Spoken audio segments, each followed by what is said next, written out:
Hello friends, स्वागत है आपका अपने यूट्यूब चैनल कॉमर्स स्कूल पर। तो देखिए, आज की इस वीडियो में हम बात करेंगे बिजनेस मैनेजमेंट को लेकर। और आज की इस वीडियो में आपका जो बिजनेस मैनेजमेंट है उसको मैं कंप्लीट करा दूंगी और हम बिल्कुल टू द पॉइंट बात करेंगे, जो हमारे मेन टॉपिक रहेंगे, ठीक है। और बिल्कुल एग्जाम ओरिएंटेड जो पॉइंट रहेंगे वे मैं अलग से आपको बिल्कुल हाईलाइट करके बताऊंगी। तो यहाँ पे मेरे कहने का मतलब यही है कि बिल्कुल हमें मेन पॉइंट्स ही करेंगे, ज्यादा डीप में हम नहीं जाएंगे, क्योंकि ज्यादा डीप में जाने का टाइम भी नहीं है और फिर टाइम भी ज्यादा लग जाएगा, ठीक है। तो चलिए फिर स्टार्ट करते हैं आज की वीडियो। तो देखिए, अगर मैं बात करती हूँ बिजनेस मैनेजमेंट की, तो सबसे पहले हम स्टार्ट करेंगे मैनेजमेंट थॉट्स को लेकर, ठीक है। तो आप सभी को पता है, मैंने एक वीडियो बनाया था जिसमें मैंने आपको जो प्रिंसिपल थे, ठीक है, प्रिंसिपल ऑफ साइंटिफिक मैनेजमेंट और इसी के साथ ही जो प्रिंसिपल ऑफ एडमिनिस्ट्रेटिव मैनेजमेंट मैंने आपको कराए थे। तो देखिए, आज हम जो बात करेंगे इसमें बेसिकली मैं कुछ अप्रोचेज बताऊंगी मैनेजमेंट को लेकर। हमारी बेसिकली 3 अप्रोच निकल के आई थी। जो फर्स्ट अप्रोच है वो है हमारी क्लासिकल अप्रोच, और जो सेकंड अप्रोच है वह हमारी नियो क्लासिकल अप्रोच, ठीक है। और जो थर्ड अप्रोच है वो है हमारी मॉडर्न अप्रोच। तो आपको ये भी पता होना चाहिए, मॉडर्न अप्रोच। अब अगर मैं बात करती हूं इन अप्रोचेज की, तो जो हमारी है first classical approach. Classical approach के अंदर ही हमारा बेसिकली क्या क्या आया, साइंटिफिक मैनेजमेंट अप्रोच। इसके अंदर आई हमारी साइंटिफिक मैनेजमेंट अप्रोच, ठीक है। एक बार मैं लिख देती हूँ अप्रोच पूरा, फिर आप समझ जाना। ये APP का मतलब अप्रोच है। उसके बाद क्लासिकल अप्रोच के अंदर ही है हमारा एडमिनिस्ट्रेटिव मैनेजमेंट अप्रोच। एडमिनिस्ट्रेटिव, जिसको कि हम मॉडर्न मैनेजमेंट भी बोल देते हैं और जनरल मैनेजमेंट भी बोलते हैं, एडमिनिस्ट्रेटिव मैनेजमेंट अप्रोच। और अगर मैं बात करती हूँ थर्ड, जो कि हमारा ब्यूरोक्रेटिक मैनेजमेंट अप्रोच, ठीक है। Bureaucratic management approach. तो देखिए, ये मैंने आपको बिल्कुल स्टार्टिंग से क्यों बताया, क्योंकि क्वेश्चन MCQ आपका कैसे बन सकता है, आपको तीनों ही अप्रोच दे दे, scientific management approach, administrative management approach, bureaucratic management approach. और क्वेश्चन में आपसे पूछ लिया जा सकता है कि बताइए ये आपकी कौन सी अप्रोच है, ये क्लासिकल अप्रोच है, नियो क्लासिक है, या फिर मॉडर्न अप्रोच है, ठीक है। तो फिर अगर आपको पता होगा तो आप इजिली बता सकते हो कि क्लासिकल अप्रोच के अंदर आएगी हमारी साइंटिफिक मैनेजमेंट, एडमिनिस्ट्रेटिव मैनेजमेंट और ब्यूरोक्रेटिक। तो अगर मैं क्लासिकल अप्रोच की बात करती हूं, तो जो क्लासिकल अप्रोच है मैनेजमेंट की, ये आपकी अराउंड 90s में, ठीक है, यहीं पे लिख देती हूं मैं, ये 1900 के करीब आपकी जो अप्रोच थी ये हमारी आई थी। और ये अप्रोच, इस अप्रोच के अंदर बेसिकली क्या बोला गया है क्लासिकल अप्रोच के अंदर, कि जो भी मैन है ना, man is an inactive source. तो इसमें क्लासिकल अप्रोच में जो मैन है उसको क्या कंसीडर किया गया है, इसमें इनएक्टिव सोर्स, कि भाई एक्टिव सोर्स नहीं है, इनएक्टिव सोर्स है, इनएक्टिव सोर्स ऑफ प्रोडक्शन, ठीक है। तो ये अप्रोच बेसिकली हमारा ये बोलती है, और इसलिए इंपॉर्टेंट है कि भाई हम उसको कंट्रोल करें। किसको, जो मैन है इनएक्टिव, यहाँ पे मैन इज एन, ठीक है, मैन क्या है, मैन एक इनएक्टिव सोर्स ऑफ प्रोडक्शन है। तो इसलिए जरूरी है कि जो मैन है उसको क्या किया जाए, कंट्रोल किया जाए। और ये विश्वास करती है, ये जो क्लासिकल अप्रोच है ये बेसिकली बोलती है कि जो एम्प्लॉइज है उनको हम कैसे, जो एम्प्लॉइज है या जो मैन है उनको हम कैसे मोटिवेट कर सकते हैं, बाय इकोनॉमिक इंसेंटिव, ठीक है। इनको इकोनॉमिक इंसेंटिव देकर हम क्या कर सकते हैं, मोटिवेट कर सकते हैं। तो बेसिकली जो क्लासिकल अप्रोच है इसकी 3 ब्रांचेज निकल के आई, साइंटिफिक मैनेजमेंट, एडमिनिस्ट्रेटिव और ब्यूरोक्रेटिक। तो ये मैंने तीनों ही आपको करा दी है, एक वीडियो अपलोड कर रखी है, आप वहां पे चेक कर लेना। साइंटिफिक मैनेजमेंट किससे रिलेट करती है, जो फादर है, ठीक है, फादर ऑफ साइंटिफिक मैनेजमेंट कौन है मैंने बताया था, थोड़ा सा यहाँ पे भी मैं बता देती हूँ फटाफट से।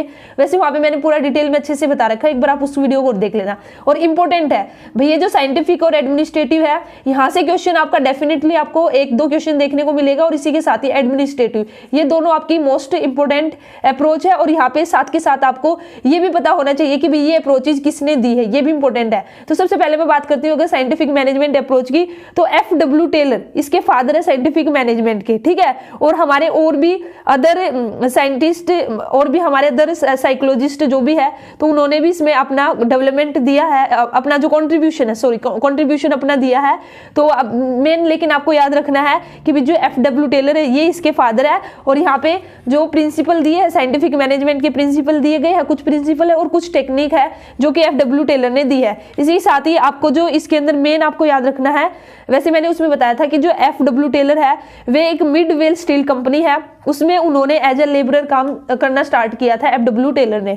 और इसी के साथ ही यहाँ पे आपको एक जो इंपॉर्टेंट पॉइंट है आपका, जहाँ से क्वेश्चन आ भी रखा है कि जो FW टेलर की जो बुक आई थी प्रिंसिपल ऑफ साइंटिफिक मैनेजमेंट, वो कौन सी सन में आई थी, तो वो आई थी आपके 1911 में, ठीक है, 1911 में। तो ये याद रख लेना, ये मैंने उस वीडियो में बता रखा है, इसलिए मैं ज्यादा भी यहाँ पे डिटेल में नहीं जाऊंगी। तो उसके बाद था हमारा जो साइंटिफिक मैनेजमेंट हुआ, फिर था हमारा एडमिनिस्ट्रेटिव मैनेजमेंट अप्रोच, या फिर इसको जनरल मैनेजमेंट अप्रोच भी बोलते हैं, मॉडर्न भी बोलते हैं। और इसके फादर कौन है, इसके फादर है आपके हेनरी फ्योल, और हेनरी फ्योल ने हमें 14 प्रिंसिपल दिए थे। तो 14 प्रिंसिपल मैंने आपको करा दिए हैं, उसको देख लेना, और बहुत बहुत इंपॉर्टेंट है, ठीक है। फिर से मैं यहाँ पे स्टार मार्क करती हूँ, ये हम आपके बहुत ही इंपॉर्टेंट है, इनको जरूर करके जाना भी, किसने दिया है क्या है पूरा डिटेल में।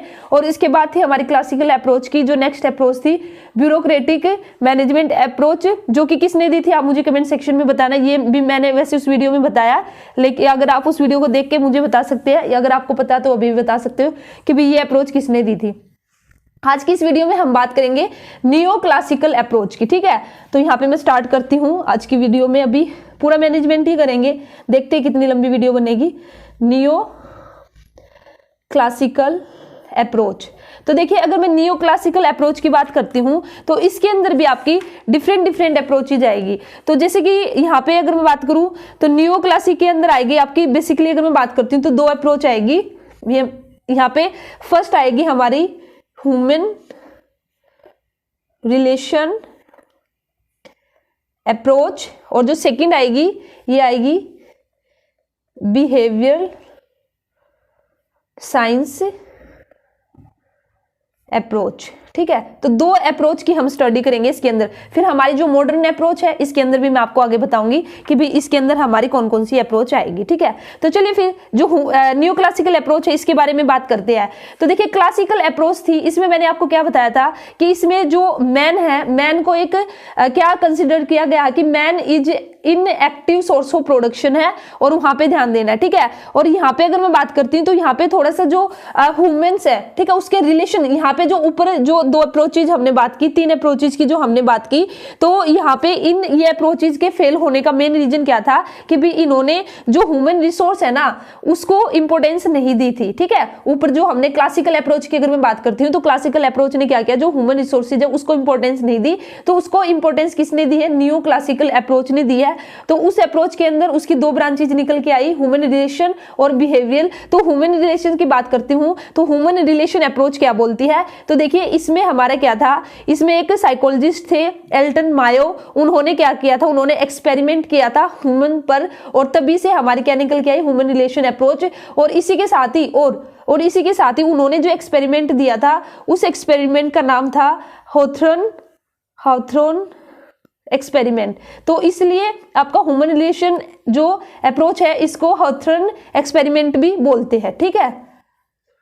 तो ये भी आपको याद रखना है, क्वेश्चन कई बार यहां से भी बनता है। और इसी के साथ ही जो आपकी अप्रोच थी ये किसने दी है, ये दी है, ये भी आपके लिए इंपॉर्टेंट है, एल्टन मायो ने। ये आपको जरूर से जरूर याद रखना है। ये जो 3 बातें मैंने बात बताई, ह्यूमन रिलेशन अप्रोच है, हॉथरन एक्सपेरिमेंट, और ये किसने दिया है, जो हमारा एल्टन मायो है इन्होंने दिया है, और उन्होंने प्रेजेंट किया है human relation approach to the management. और इसके लिए उन्होंने एक्सपेरिमेंट किया था अपने क्लिक्स के साथ। तो इसीलिए इस एक्सपेरिमेंट, बेसिकली जो एक्सपेरिमेंट किया था इसी को ही हॉथरन एक्सपेरिमेंट बोला जाता है, ठीक है। तो इसमें ज्यादा डिटेल में जाती हूँ, मैंने अभी मैं आपको बताऊंगी कि जो ये एक्सपेरिमेंट किया था एल्टन मायो ने, इसका जो मेन रिजल्ट्स था, जो मेन आउटकम थी, वो हमारी क्या निकल के आई। तो इसने बोला कि जो प्रोडक्शन है वो not so much related with the condition of the work, कि भाई ये बस इतना देख के चल रहा कि भी जो कंडीशन है, आप जो वर्किंग कंडीशन है, ठीक है, कंडीशन ऑफ वर्क से इतना रिलेटेड नहीं है, बल्कि ये किससे रिलेटेड है, इसने जोर दिया था इमोशनल फैक्टर पर, ह्यूमन बीइंग पर, ह्यूमन रिलेशन पर, ठीक है। तो यहाँ पे नाम से ही आपको आइडिया हो रहा अभी ह्यूमन रिलेशन। तो इसने क्या बोला था कि भी ये आपके अप्रोचेज किससे रिलेटेड है, with the associate with the emotional factor. तो जो मेन कंक्लूजन निकला था, तो इन्होंने देखा था कि भी हम जो भी काम करते हैं, जो भी वर्क प्लेस है, वहां पे जो इनफॉर्मल रिलेशनशिप है अमंग द एम्प्लॉइज वो बहुत ही बड़ा रोल प्ले करती है, ठीक है। इसने क्या किया था, जो इनफॉर्मल रिलेशनशिप है उस पर जोर दिया था, इनफॉर्मल रिलेशनशिप पर जोर दिया था। इसी के साथ ही जो इमोशनल फैक्टर है, ठीक है, इमोशनल फैक्टर है उस पर जोर दिया था कि भाई ह्यूमन बीइंग है ना, उसको आप as a source of production मत समझो, ठीक है, उसको आप एक ह्यूमन की तरह लेके चलो, उसके साथ इनफॉर्मल रिलेशनशिप लेके चलेंगे तो वहां पे ज्यादा प्रोडक्शन होने की संभावना। उनका जो इमोशनली है, ठीक है, इमोशनली फैक्टर है उस पर इन्होंने जो है मेन फोकस किया था। तो इस तरह से आपको बस इसके अंदर इतना ही करना है।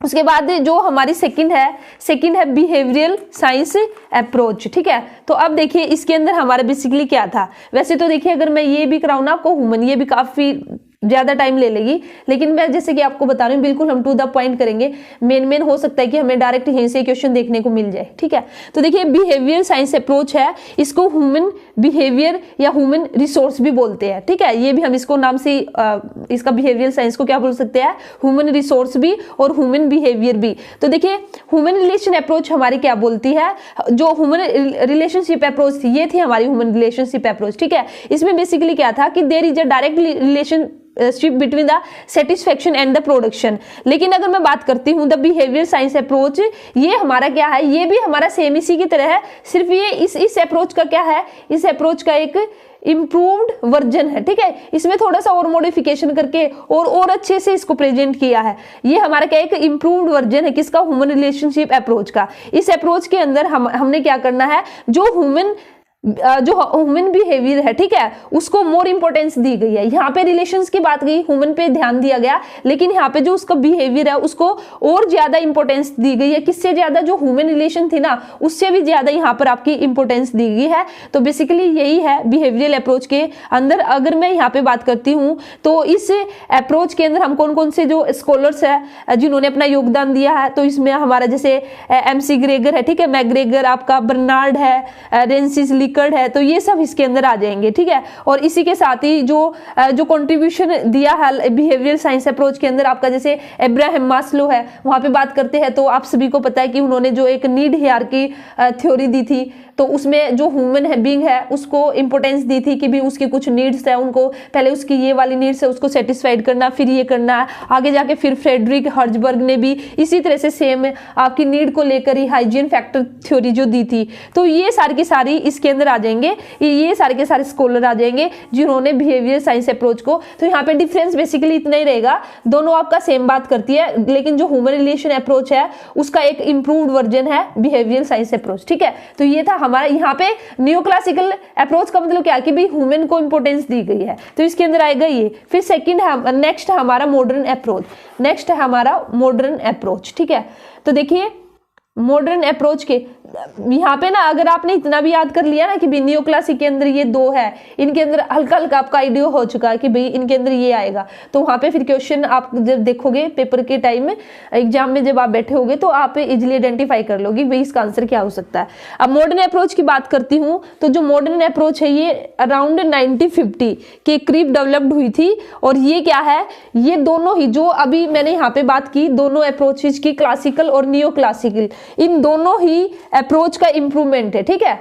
इन दोनों क्लासेज है जो ये इनसे ऊपर जाके है, ये सबसे ऊपर हमारी क्या मॉडर्न अप्रोच है और इसके ये क्या है इंप्रूवमेंट। और इस अप्रोच की अगर मैं बात करती हूँ तो देखिए इसमें बेसिकली इसके तीन बेसिक पिलर्स है या 3 ब्रांच है, आप ऐसे नाम भी याद रख लोगे ना तो भी काम चल जाएगा।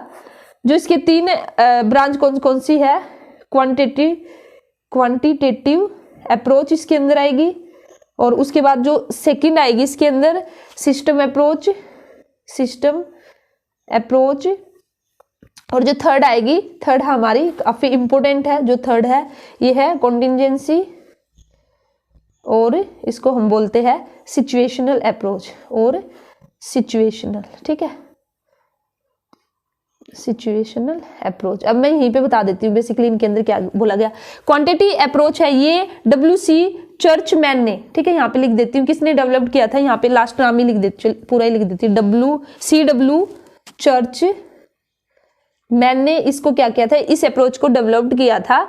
और जैसे कि मैंने आपको बताया 1950 के करीब किया था। और इसी के साथ ही जो क्वांटिटी अप्रोच है इसको ऑपरेशनल रिसर्च और ऑपरेशनल एनालिसिस भी बोलते हैं, ठीक है, ये नाम भी इसको याद रख लेना, क्या बोलते हैं इसको, ऑपरेशनल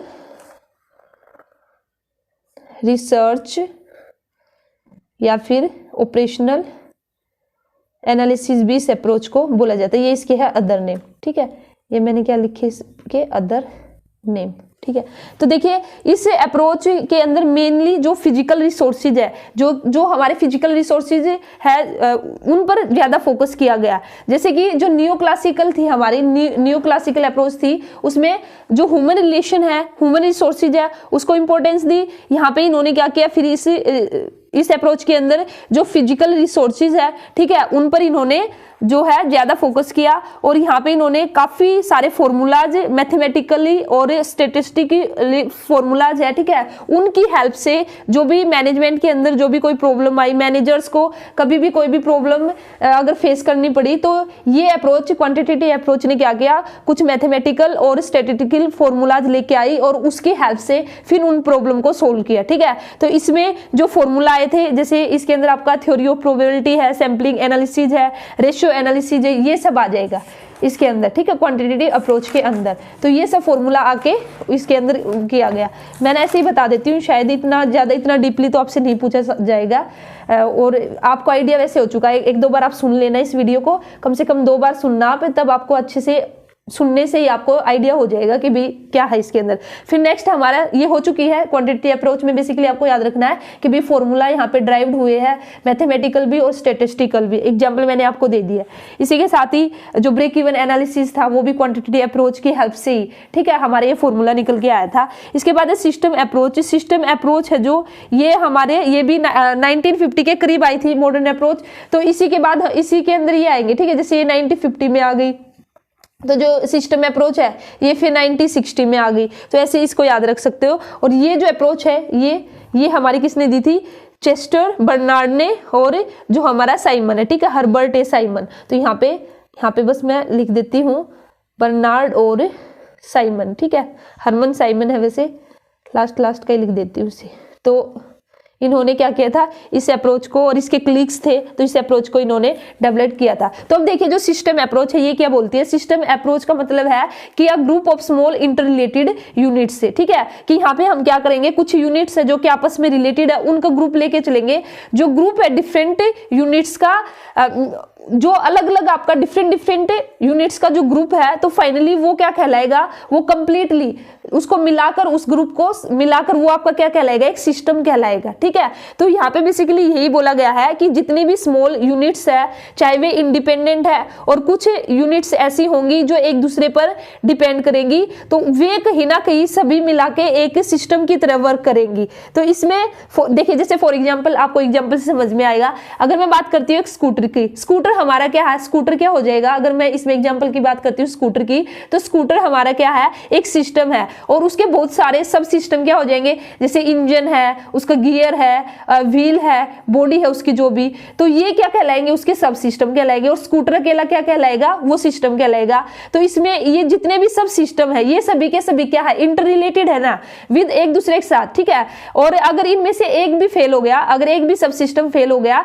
तो जो सारा का सारा सिस्टम है वो काम करना बंद कर देगा। तो इसलिए यहाँ पे इससे बेसिकली जो सिस्टम अप्रोच है ये यही बोलती है कि जो सक्सेस है किसी भी सिस्टम की, वो डिपेंड करती है cooperation and efficiency of the sub system. जब छोटे छोटे सब सिस्टम है, जब वे सभी के सभी एक इफेक्टिव वे में काम करेंगे, तभी जाके आपका जो पूरा सिस्टम है ना वह वर्क करेगा। तो बेसिकली ये अप्रोच बोलती है, ठीक है। तो इसलिए इसने बोला है कि जो भी आपकी डिफरेंट यूनिट्स है, डिफरेंट सब सिस्टम है, वे सभी के सभी क्या है, इंटर रिलेटेड है। और अगर आप एक बिजनेस ऑर्गेनाइजेशन को सक्सेसफुल देखना चाहते हो, सक्सेस देखना चाहते हो, तो उसके लिए जरूरी है कि सारे के सारे जो सिस्टम है वे अच्छे से वर्क करें।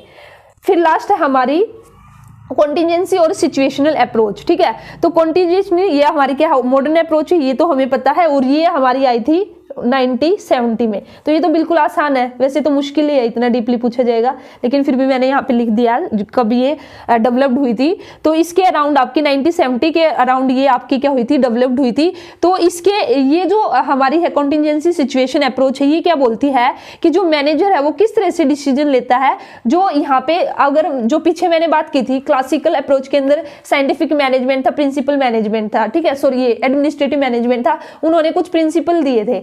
तो ये, लेकिन ये अप्रोच क्या बोलती है कि भाई अगर कोई भी मैनेजर है वो कैसे डिसीजन लेगा, वो प्रिंसिपल बेस्ड डिसीजन नहीं लेगा, बल्कि वो किसके अकॉर्डिंग डिसीजन लेगा, सिचुएशन के अकॉर्डिंग। तो ये जो आपकी अप्रोच है ये सिचुएशन पर ज्यादा फोकस करती है। तो ये अप्रोच बोलती है कि भाई आपका कोई भी एक सिंगल प्रिंसिपल या फॉर्मूला या कोई मैनेजरियल एक्टिविटी नहीं है कि भाई वो हर एक सिचुएशन में सूटेबल हो, ठीक है, कि भाई कोई ऐसा कोई एक प्रिंसिपल नहीं है, ऐसा आपका कोई एक फॉर्मूला नहीं है कि भाई वो हर एक सिचुएशन में क्या हो जाएगा, फिट हो जाएगा, सूटेबल हो जाएगा। क्योंकि जो हमारा इन्वायरमेंट है कॉन्स्टेंटली हमारा क्या होता है, चेंज होता रहता है। तो इसलिए ये यही बोलती है कि भाई सिचुएशन के अकॉर्डिंग, कॉन्टिजेंसी सिचुएशन के अकॉर्डिंग ही जो एक मैनेजर है वो क्या करता है, डिसीजन लेता है। एक मैनेजर है वो इन्वायरमेंट को उसको एनालिसिस करना चाहिए और फिर उसके बेस पर ही, उस एनालिसिस के बेस पर ही वो क्या करेगा, डिसीजन लेगा। तो ये बोलती है आपकी कॉन्टिजेंसी और सिचुएशन अप्रोच, ठीक है। आई होप आपको समझ में आया होगा कि भाई जो भी मैं आपको बता रही हूँ। तो ये था आपका मेन मैनेजमेंट थॉट्स के बारे में जो मैंने आपको बता दिया। वैसे मैनेजमेंट थॉट्स में 20 मिनट लगी, तो ऐसे तो भाई काफी लंबी वीडियो हो जाएगी, मुझे थोड़ा और शॉर्ट में ही करना पड़ेगा, ठीक है, क्योंकि काफी टाइम 20 मिनट हो चुके हैं और बिल्कुल एक ही टॉपिक हुआ है। अब हम बात करेंगे, तो चलिए अब हम ना बिल्कुल फटाफट से करते हैं ताकि जितना जल्दी हो सके उतना जल्दी हम कर ले। अब देखिए, अब हम बात करेंगे प्लानिंग की, ठीक है। अब हमारे फंक्शन स्टार्ट हो चुके हैं मैनेजमेंट के। तो फर्स्ट है हमारा प्लानिंग। ये हमारे बेसिकली क्या है, function of management, function of management. तो फंक्शन ऑफ मैनेजमेंट में जो फर्स्ट फंक्शन आएगा वो हमारा क्या आएगा, प्लानिंग का, ठीक है। तो इसको कई बार पोस्ट डीसी भी बोलते हैं। इसको जो फंक्शन है इसको क्या बोल देते हैं, POSDC।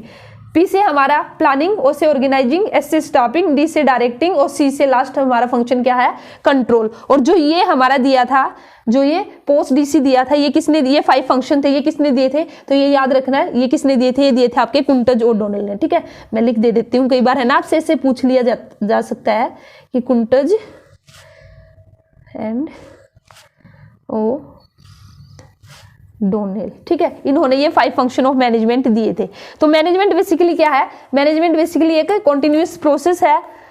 बिकॉज मैनेजर्स, क्योंकि मैनेजर को क्या करना पड़ता है, सबसे पहले उसको प्लान करना पड़ता है, फिर ऑर्गेनाइज करना पड़ता है, ठीक है, फिर फाइनली जो भी प्लान किया था, ऑर्गेनाइज किया था, वह परफॉर्म करता है और लास्ट में कंट्रोल करता है। तो बेसिकली हमारे ये फंक्शन निकल के आए। तो सबसे पहला फर्स्ट फंक्शन है हमारा प्लानिंग। तो प्लानिंग जैसे कि आप सभी को पता है, ज्यादा मैं टाइम नहीं लगाऊंगी, भी क्या करना, कैसे करना, कब करना, इस तरह से हम इसके अंदर हम बेसिकली प्लान हम प्रिपेयर करते हैं, ठीक है। और ये एक मैनेजमेंट का बिल्कुल बेसिक फंक्शन है और जो हमारा पूरा फ्यूचर है वो प्लानिंग पे ही कहीं ना कहीं डिपेंड करता है। तो इसके अंदर जो इंपॉर्टेंट है, इसके अंदर है हमारा, जैसे हम स्वोट एनालिसिस करते हैं। स्वोट हम कहाँ पे यूज करते हैं, स्वोट is used under planning. Planning के अंदर ही हम स्वोट को क्या करते हैं, यूज करते हैं। हम देखते हैं कि भाई हमारी स्वोट की फुल फॉर्म क्या है, कि भाई हमारी स्ट्रेंथ क्या है, हमारी वीकनेस क्या है, क्या इन्वायरमेंट के अंदर अपॉर्चुनिटी है और क्या हमारे लिए थ्रेट है। तो आपको इसकी फुल फॉर्म भी पता होनी चाहिए। S stand for strength, W weakness, O opportunity और T हमारा थ्रेट। S और W है हमारी इंटरनली, ठीक है,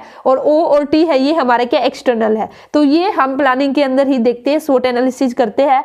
तो कैरेक्टरिस्टिक्स बताने की मुझे जरूरत नहीं है कि भी प्लानिंग आप सभी को पता, प्राइमरी फंक्शन है, गोल ओरिएंटेड है, मेंटल प्रोसेस है, हर एक लेवल पर हम प्लानिंग करते हैं। अब यहाँ पे बिल्कुल जो इंपॉर्टेंट है उस पर आप आ जाइए और इसको स्टार मार्क कर लीजिए। ये है steps in planning, steps in planning process, कि जो भी प्लानिंग प्रोसेस की जाती है तो उसके कौन कौन से स्टेप है, वे मैं आपको यहाँ पे बता देती हूँ। तो सबसे पहला फर्स्ट स्टेप क्या होगा, सबसे पहले हम क्या करेंगे, एनालिसिस ऑफ अपॉर्चुनिटी, ठीक है, एनालिसिस करेंगे। जैसे हमने स्वोटी किया, हम देखेंगे कि भी हमारी जो एक ऑर्गेनाइजेशन है उसके सामने जो अपॉर्चुनिटी है, ठीक है, तो हमारी जो प्लानिंग है वो किससे स्टार्ट होगी, एनालाइज करेंगे हम अपॉर्चुनिटी को, जो एक्सटर्नल इन्वायरमेंट है as well as with the internal environment of a organisation, दोनों को ही चेक करेंगे और उसके बाद हम फिर क्या करेंगे, अपने गोल सेट कर लेंगे अगर हमें कोई अपॉर्चुनिटी मिलेगी। फिर सेकंड स्टेप क्या होगा हमारा, इस्टेब्लिशिंग ऑब्जेक्टिव, ठीक है, हमने देख लिया कि भी हाँ कोई अपॉर्चुनिटी आई है, तो अब हम क्या कर लेंगे, अपने ऑब्जेक्टिव है उनको सेट कर लेंगे सेकंड में। उसके बाद फिर हम क्या करेंगे, डिटरमाइनिंग प्लानिंग,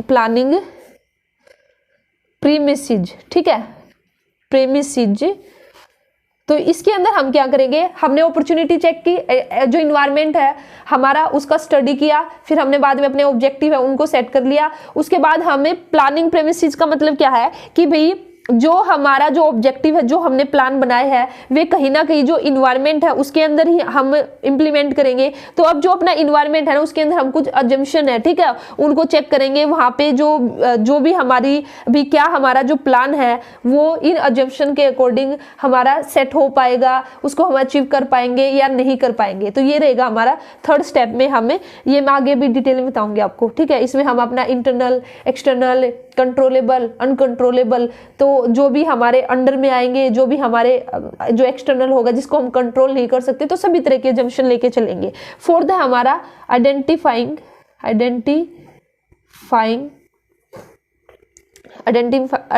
द ऑल्टरनेटिव, ठीक है। अब हमने ये सब कर लिया, तो अब हम ऑल्टरनेटिव चेक करेंगे कि भाई हमारे पास कौन कौन से ऑल्टरनेटिव है जिससे हम क्या कर सकते हैं, जो हमारे ऑब्जेक्टिव है उनको अचीव कर सकते हैं। अब हमारे पास डिफरेंट ऑल्टरनेटिव निकल के आएंगे। अभी भाई एक ही काम को करने के लिए हो सकते 4-5 तरीके हमारे सामने है, अभी हम सारे के सारे तो ले नहीं सकते ना, तो अब हम करेंगे इवेल्युएटिव, ठीक है, मीन्स इवेल्युएशन हम करेंगे यहाँ पे, इवेल्युएशन ऑफ ऑल्टरनेटिव। अब जो 4-5 ऑल्टरनेटिव हमारे पास आए हैं, तो अब हम देखेंगे, अब हम सभी को इवेल्युएट करेंगे, देखेंगे भी कौन सा अच्छा कौन सा बुरा, किसके क्या फायदे हैं, किसके क्या नुकसान है। तो ये सब इवेल्युएशन करने के बाद जो 6 स्टेप होगा वो हमारा क्या होगा, सिलेक्शन का। अब हम करेंगे selection of the best alternative, कि भाई जो हमारा बेस्ट ऑल्टरनेटिव उसको हम क्या कर लेंगे, सिलेक्ट कर लेंगे।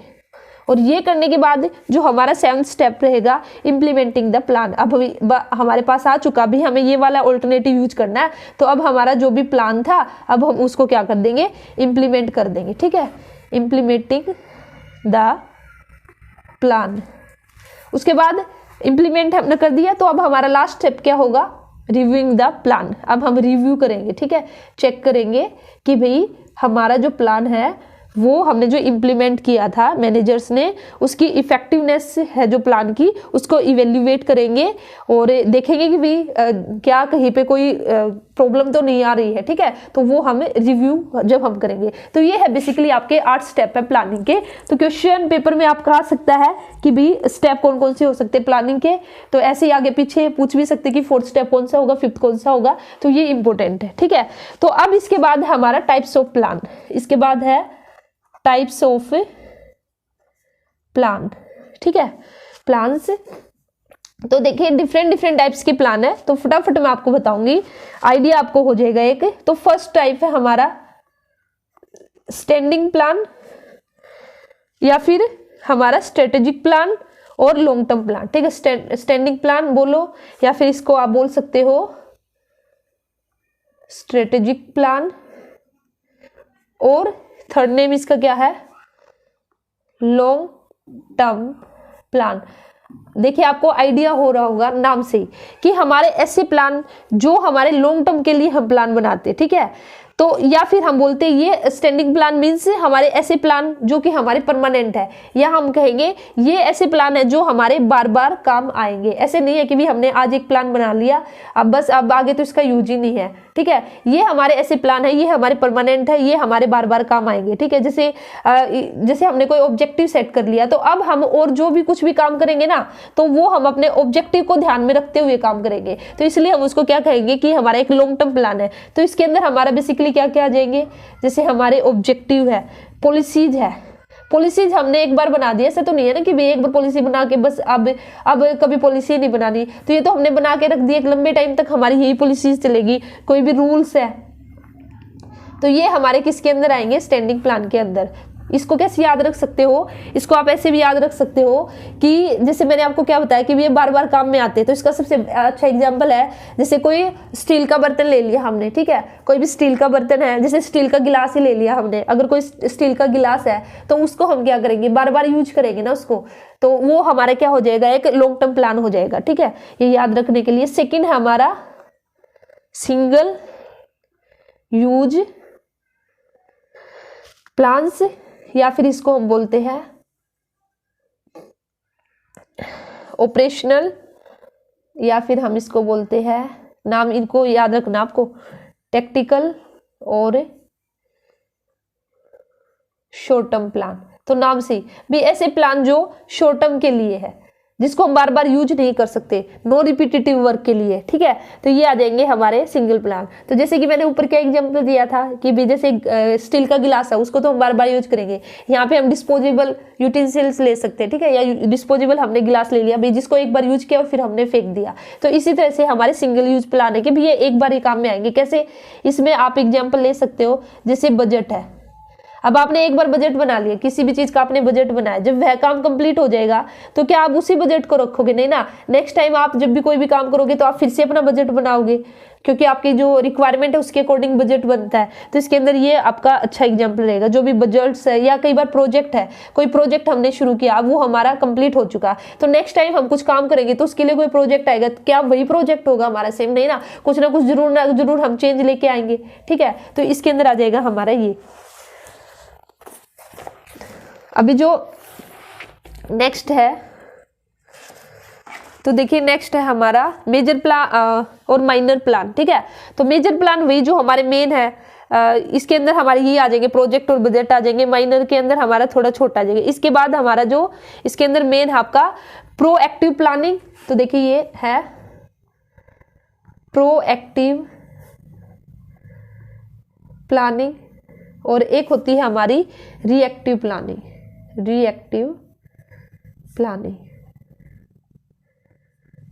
तो देखिए प्रोएक्टिव प्लानिंग हम किसको कहेंगे? अगर एक ऑर्गेनाइजेशन ने क्या कर लिया, वो वेट नहीं करती कि भी इन्वायरमेंट के अंदर चेंज आएगा, ठीक है, और उसके बाद हम प्लान करेंगे, नहीं, वो पहले से इन्वायरमेंट के अंदर चेंज आने से पहले ही अगर डिसीजन ले लेती है, कोई भी एक्शन है, एडवांस में एक्शन लेना है। यहाँ पे हम बोल सकते हैं take action in advance, take action in advance, तो उसको हम बोलते हैं प्रोएक्टिव प्लानिंग, ठीक है। लेकिन रिएक्टिव में हमारा क्या होगा?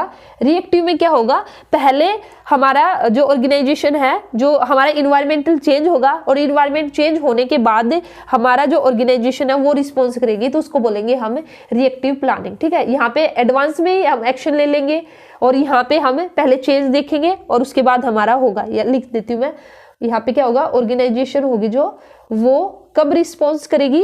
वो रिस्पॉन्स करेगी, ऑर्गेनाइजेशन रिस्पॉन्स कब आएगा? कम आफ्टर इन्वायरमेंट चेंज, ठीक है। और इसमें ऊपर वाले में क्या था, प्रोएक्टिव में, कि इन्वायरमेंट में चेंज आने से पहले आपने एक्शन ले लिया। तो ये था हमारा बेसिकली, ठीक है। तो ये था जो था प्लानिंग से रिलेटेड इंपॉर्टेंट, मैंने आपको बता दिया। तो प्लानिंग में मुझे इतना इंपॉर्टेंट है, ठीक है। वैसे तो वही बात है, फिर से मैं बोलूंगी भाई, अगर आप चाहो तो प्लानिंग पे 1 घंटा लगा लो आप। अब हम बात करेंगे ऑर्गेनाइजिंग की। नेक्स्ट है हमारा ऑर्गेनाइजिंग, ठीक है।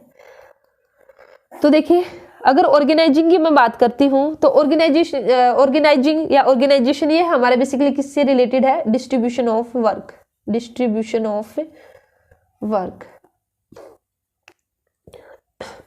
ऑर्गेनाइजिंग फंक्शन है जो, इसके अंदर बेसिकली हमारा क्या होगा, जो वर्क होगा उसको हम डिवाइड करते हैं अमंग द डिफरेंट ग्रुप्स के अंदर या इंडिविजुअल के अंदर, ठीक है, और उनके बीच में एक जो कोऑर्डिनेशन है उसको बनाने की कोशिश करते हैं। तो यहाँ पे बेसिकली क्या होगा ऑर्गेनाइजिंग के अंदर, यहाँ पे जो वर्क है उसको आइडेंटिफाई किया जाएगा कि भाई किस तरह का काम है, फिर एक ग्रुपिंग की जाएगी, और उसके बाद फिर जो आपने ग्रुपिंग कर दी है, जो आपने वर्क को आइडेंटिफाई कर लिया है, तो उसके बाद में जो पर्सन्स है, एम्प्लॉइज है, उनके बीच में एक रिलेशनशिप है, फॉर्मल रिलेशनशिप है, वह आपकी बनाई जाएगी, ठीक है, कि भाई कौन किसका बॉस है, कौन किसका सबऑर्डिनेट है, कौन सुपीरियर है।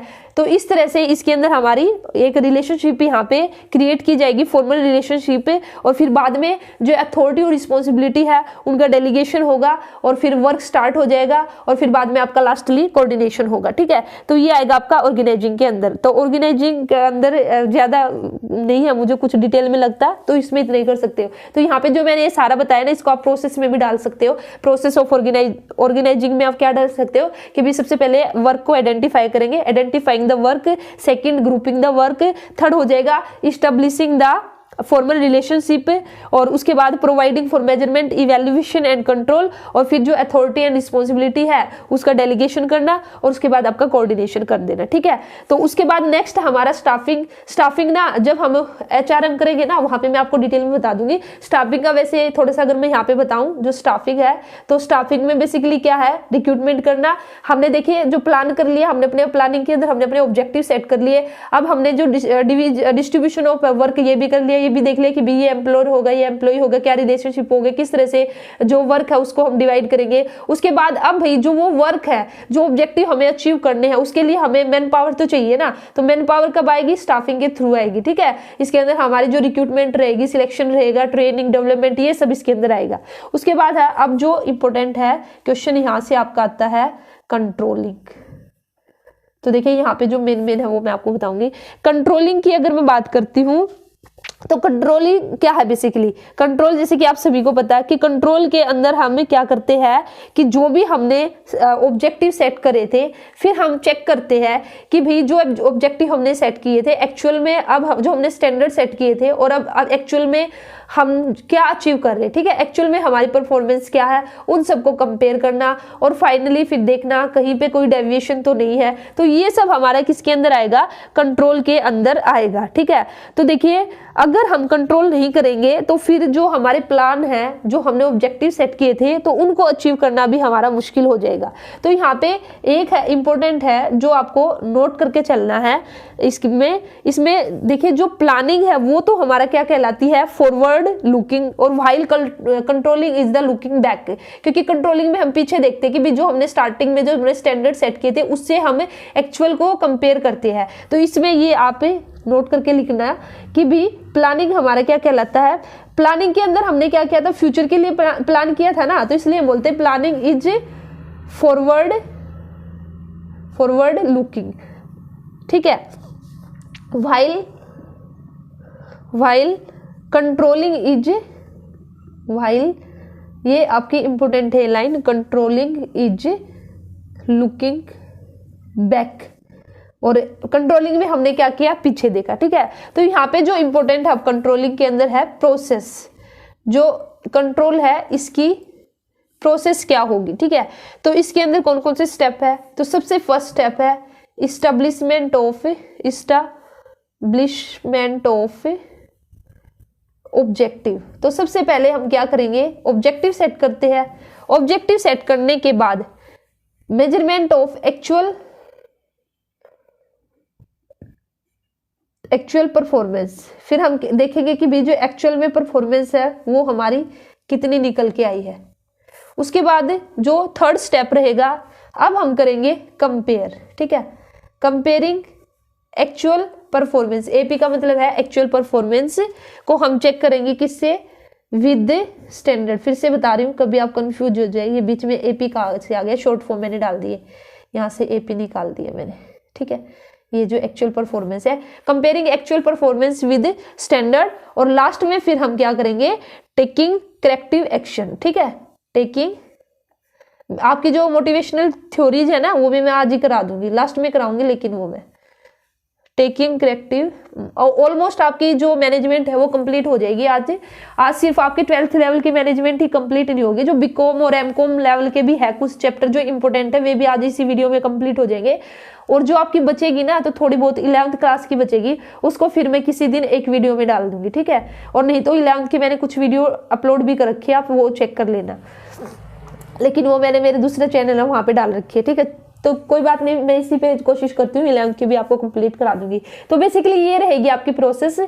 इस्टेब्लिशमेंट, सबसे पहले आपने क्या किया, जो स्टैंडर्ड है आपने सेट किए, फिर आपने बाद में क्या किया, मेजरमेंट की भी एक्चुअल में। जैसे मैं यहाँ पे आपने जो ऑब्जेक्टिव है, ठीक है, यहाँ पे इस्टेब्लिशमेंट ऑफ ऑब्जेक्टिव, या फिर यहाँ पे ऑब्जेक्टिव की जगह ना ये ज्यादा अच्छा रहेगा, इस्टेब्लिशमेंट ऑफ स्टैंडर्ड यहाँ पे लिखिए आप, ये ज्यादा बेटर रहेगा, ठीक है। जो आपने स्टैंडर्ड, यहाँ पे ऑब्जेक्टिव तो ना बेसिक से आप हटाई दो, तो इस्टेब्लिशमेंट ऑफ स्टैंडर्ड, सबसे पहले आपने स्टैंडर्ड सेट किए। जैसे फॉर एग्जांपल आपने 500 यूनिट्स का स्टैंडर्ड सेट किया कि भी हमें 500 यूनिट है उसका प्रोडक्शन करना है। फिर आपने मेजरमेंट ऑफ एक्चुअल, लेकिन एक्चुअल में आपने देखा कि भैया आप तो सिर्फ 350 यूनिट्स यहाँ पे प्रोड्यूस कर पाए। ठीक है, एक्चुअल में आपने 350 प्रोड्यूस की, फिर आपने कंपेयर किया स्टैंडर्ड के साथ, तो कंपेयर किया तो आपने देखा कि भी स्टैंडर्ड तो मैंने 500 यूनिट का सेट किया था और एक्चुअल में मैंने 350 बनाई है, तो भी यहाँ तो डिफरेंस निकल के आया, मीन्स डेविएशन आपकी आ चुकी है। तो क्या कितने की आई? 150 यूनिट्स कम बनी। तो अब क्या करोगे आप? टेकिंग करेक्टिव एक्शन लोगे। अगर देखिए, अगर यहाँ पे 10-20 आपने 500 का टारगेट रखा था और अगर आपने 480 भी बना लिया होता ना, तो भी आपका जो 20 यूनिट्स की जो डेविएशन आई थी वो आपकी चल जाती, ठीक है। तो वो तो थी आपकी, लेकिन अगर 150 यूनिट्स का आपका यहाँ पे डिफरेंस आया है, तो यहाँ पे दिक्कत वाली बात है भी, आपको कुछ ना कुछ करना पड़ेगा, क्योंकि काफ़ी कम में आपने प्रोडक्शन किया है। तो उस केस में आपको एक्शन लेना पड़ेगा। एक्शन क्या हो सकता है? या तो आप करोगे रीसेटिंग द स्टैंडर्ड, आपने हो सकता है कि भी आपने ज़्यादा हाई स्टैंडर्ड सेट कर लिए, तो अब आप अगली बार इससे थोड़ा कम ही जो स्टैंडर्ड उसको सेट करोगे, ठीक है। या फिर जो आप reallocation of the duties of employees की फिर से उनको अच्छे से जो ड्यूटीज है उसको एलोकेट करोगे। ऑर्गेनाइजेशनल स्ट्रक्चर है उसमें कुछ चेंज लेके आओगे, या फिर जो एम्प्लॉयज है उन्होंने काम नहीं किया था अच्छे से, तो अब की बार उनको आप मोटिवेट करोगे। या एम्प्लॉयज है उनसे काम नहीं हो रहा था, तो आप उनको ट्रेनिंग दोगे, उनका अच्छे से सिलेक्शन करोगे। तो इस तरह से आपका करेक्टिव एक्शन कोई भी हो सकता है, वो डिपेंड करता है भी मेन आपका जो एक्चुअल परफॉर्मेंस कितनी है, स्टैंडर्ड कितनी है, कहाँ पे आपने टेकिंग करेक्टिव एक्शन का मतलब क्या है कि भी आपने देखना कहाँ पे कमी आई है, किस वजह से, और अब आपको एक्शन लेना है, ठीक है। अब इसके बाद आएगा हमारा नेक्स्ट कंट्रोलिंग, इसी में आपका कंप्लीट है। और इसके बाद हमारा कंट्रोलिंग के बाद आएगा, हाँ कंट्रोलिंग कंप्लीट नहीं है, इसके अंदर मैं आपको थोड़ा सा और बता देती हूँ कुछ कंट्रोलिंग रिस्पॉन्सिबिलिटी, यहाँ पे मैं लिख सकती हूँ कंट्रोलिंग रिस्पॉन्सिबिलिटीज, या फिर कुछ टर्म है बेसिकली इंपॉर्टेंट है, ये जो मैं भी आपको करा रही ना, तो ये आपका इंपॉर्टेंट है। तो देखिए कई बार क्या होता है, किसी भी ऑर्गेनाइजेशन के अंदर या कोई भी वर्क यूनिट है उसके अंदर जो मैनेजर्स है उसको एडवांस में डिसाइड करना पड़ता है कि भाई कोई एक्टिविटी है जहां उस पर पहले ही कंट्रोल करने की जरूरत है। कई बार तो हम क्या करेंगे कि भाई जो काम है कंप्लीट हो जाएगा, उसके बाद हम चेक करेंगे कि भाई कहाँ पे अब देखते क्या कमी है और कब कंट्रोल करें। लेकिन कई बार कुछ एक्टिविटी ऐसी है जिसके अंदर हमें पहले से ही क्या करना पड़ेगा, पहले से ही हमें करेक्टिव एक्शन लेने पड़ेंगे या फिर कंट्रोल करना पड़ेगा। तो इसके लिए यहाँ पर बेसिकली हमारे 2 कंसेप्ट निकल के आते हैं, 2 कंसेप्ट आएंगे इसके रिगार्डिंग जब हम पहले से ही कंट्रोल करते हैं। तो ये 2 कंसेप्ट हमारे कौन कौन से हैं? एक तो है हमारा critical point control, critical point control जिसको कि बोल सकते हैं हम CPC, और सेकंड है हमारा कंट्रोल बाय एक्सेप्शन, सेकंड हमारा कंट्रोल बाय एक्सेप्शन, ठीक है। तो देखिए अब इसका मतलब क्या है, इन दोनों का मतलब मैं आपको बताती हूँ। क्रिटिकल पॉइंट कंट्रोल का मतलब क्या है कि भाई आपको क्या करना है, आपको सभी एरिया पे ध्यान नहीं देना है, आपको सिर्फ उन पॉइंट पे ध्यान देना जो आपके क्या है क्रिटिकल है, जहां पे ज्यादा ध्यान देने की जरूरत है। तो वहां पे हम क्या करते हैं, वहां पे हम ये कंसेप्ट लेके आते हैं क्रिटिकल पॉइंट कंट्रोल कि भाई उस एरिया को चेक करेंगे जहां पे जो हमारा की रिजल्ट एरिया है, की सक्सेस फैक्टर है, क्रिटिकल पॉइंट्स है, स्ट्रेटेजिक पॉइंट है, वहां पे हम ध्यान देंगे, न कि आपको हर एक एक्टिविटी पे हर जगह आप कंट्रोल कर रहे। तो ये बेसिकली या critical point. Control by exception का मतलब क्या है, इसको आपका जो कई बार है ना, इसको मैनेजमेंट बाय एक्सेप्शन के साथ भी यूज कर लिया जाता है, ठीक है। लेकिन इसमें थोड़ा सा डिफरेंस है कंट्रोल बाय एक्सेप्शन में, नहीं तो मोस्टली इसको बोल दिया जाता है मैनेजमेंट बाय एक्सेप्शन भी हम इसको बोलते हैं। तो इसके अंदर बेसिकली क्या करेंगे, ये भी होगा तो हमारा ऐसे ही उसी की तरह ही होगा, हमारा सेम है क्रिटिकल पॉइंट कंट्रोल की तरह। सिर्फ डिफरेंस इसमें क्या है कि भाई इसमें हम एक लिमिट फिक्स कर देते हैं कि भाई जो हमारी डेविएशन है ना वो इससे ज्यादा नहीं होनी चाहिए। देखिए CPC और C बाय एक्सेप्शन या कंट्रोल बाय एक्सेप्शन बिल्कुल हमारे सेम है। यहाँ पे भी क्रिटिकल एरिया पे हमने फोकस किया, यहाँ पे भी हम करेंगे, लेकिन इसमें हम क्या करेंगे, पहले से ही हम ना फिक्स कर लेंगे कि भाई इससे ये लिमिट हमने फिक्स कर दी है, इससे ज्यादा हमारा जो डिफरेंस नहीं आना चाहिए, डेविएशन नहीं आना चाहिए, और अगर डेविएशन आया तो फिर हमें और ज्यादा ध्यान देने की जरूरत है, ठीक है। तो ये हमारा बेसिकली क्या कहलाता है, कंट्रोल बाय एक्सेप्शन। उम्मीद करती हूँ आपको समझ में आया होगा कि भाई मैं आपको क्या बताना चाह रही हूँ। इसी के साथ ही काइंड्स ऑफ कंट्रोल है, तो देखिए बिल्कुल फटाफट आपको बता देती हूँ, ये भी बता ही देती हूँ, क्या पता आ भी जाए। काइंड्स ऑफ कंट्रोल की बात करती हूँ या टाइप्स ऑफ कंट्रोल की बात करती हूँ, तो इसमें बेसिकली आपका 3 तरह का है। एक तो है हमारा हिस्टोरिकल, या फिर हम इसको बोलते हैं फीडबैक कंट्रोल। Feedback control. तो देखिए नाम से ही आपको आइडिया हो जाएगा, हिस्टोरिकल और फीडबैक कंट्रोल में क्या होगा, पहले हम काम करेंगे फिर बाद में फीडबैक लेते हैं, ठीक है, बाद में कंट्रोल करेंगे, पहले काम कंप्लीट कर लिया और उसके बाद हम क्या करेंगे, कंट्रोल करेंगे। सेकंड हमारा कंकरेंट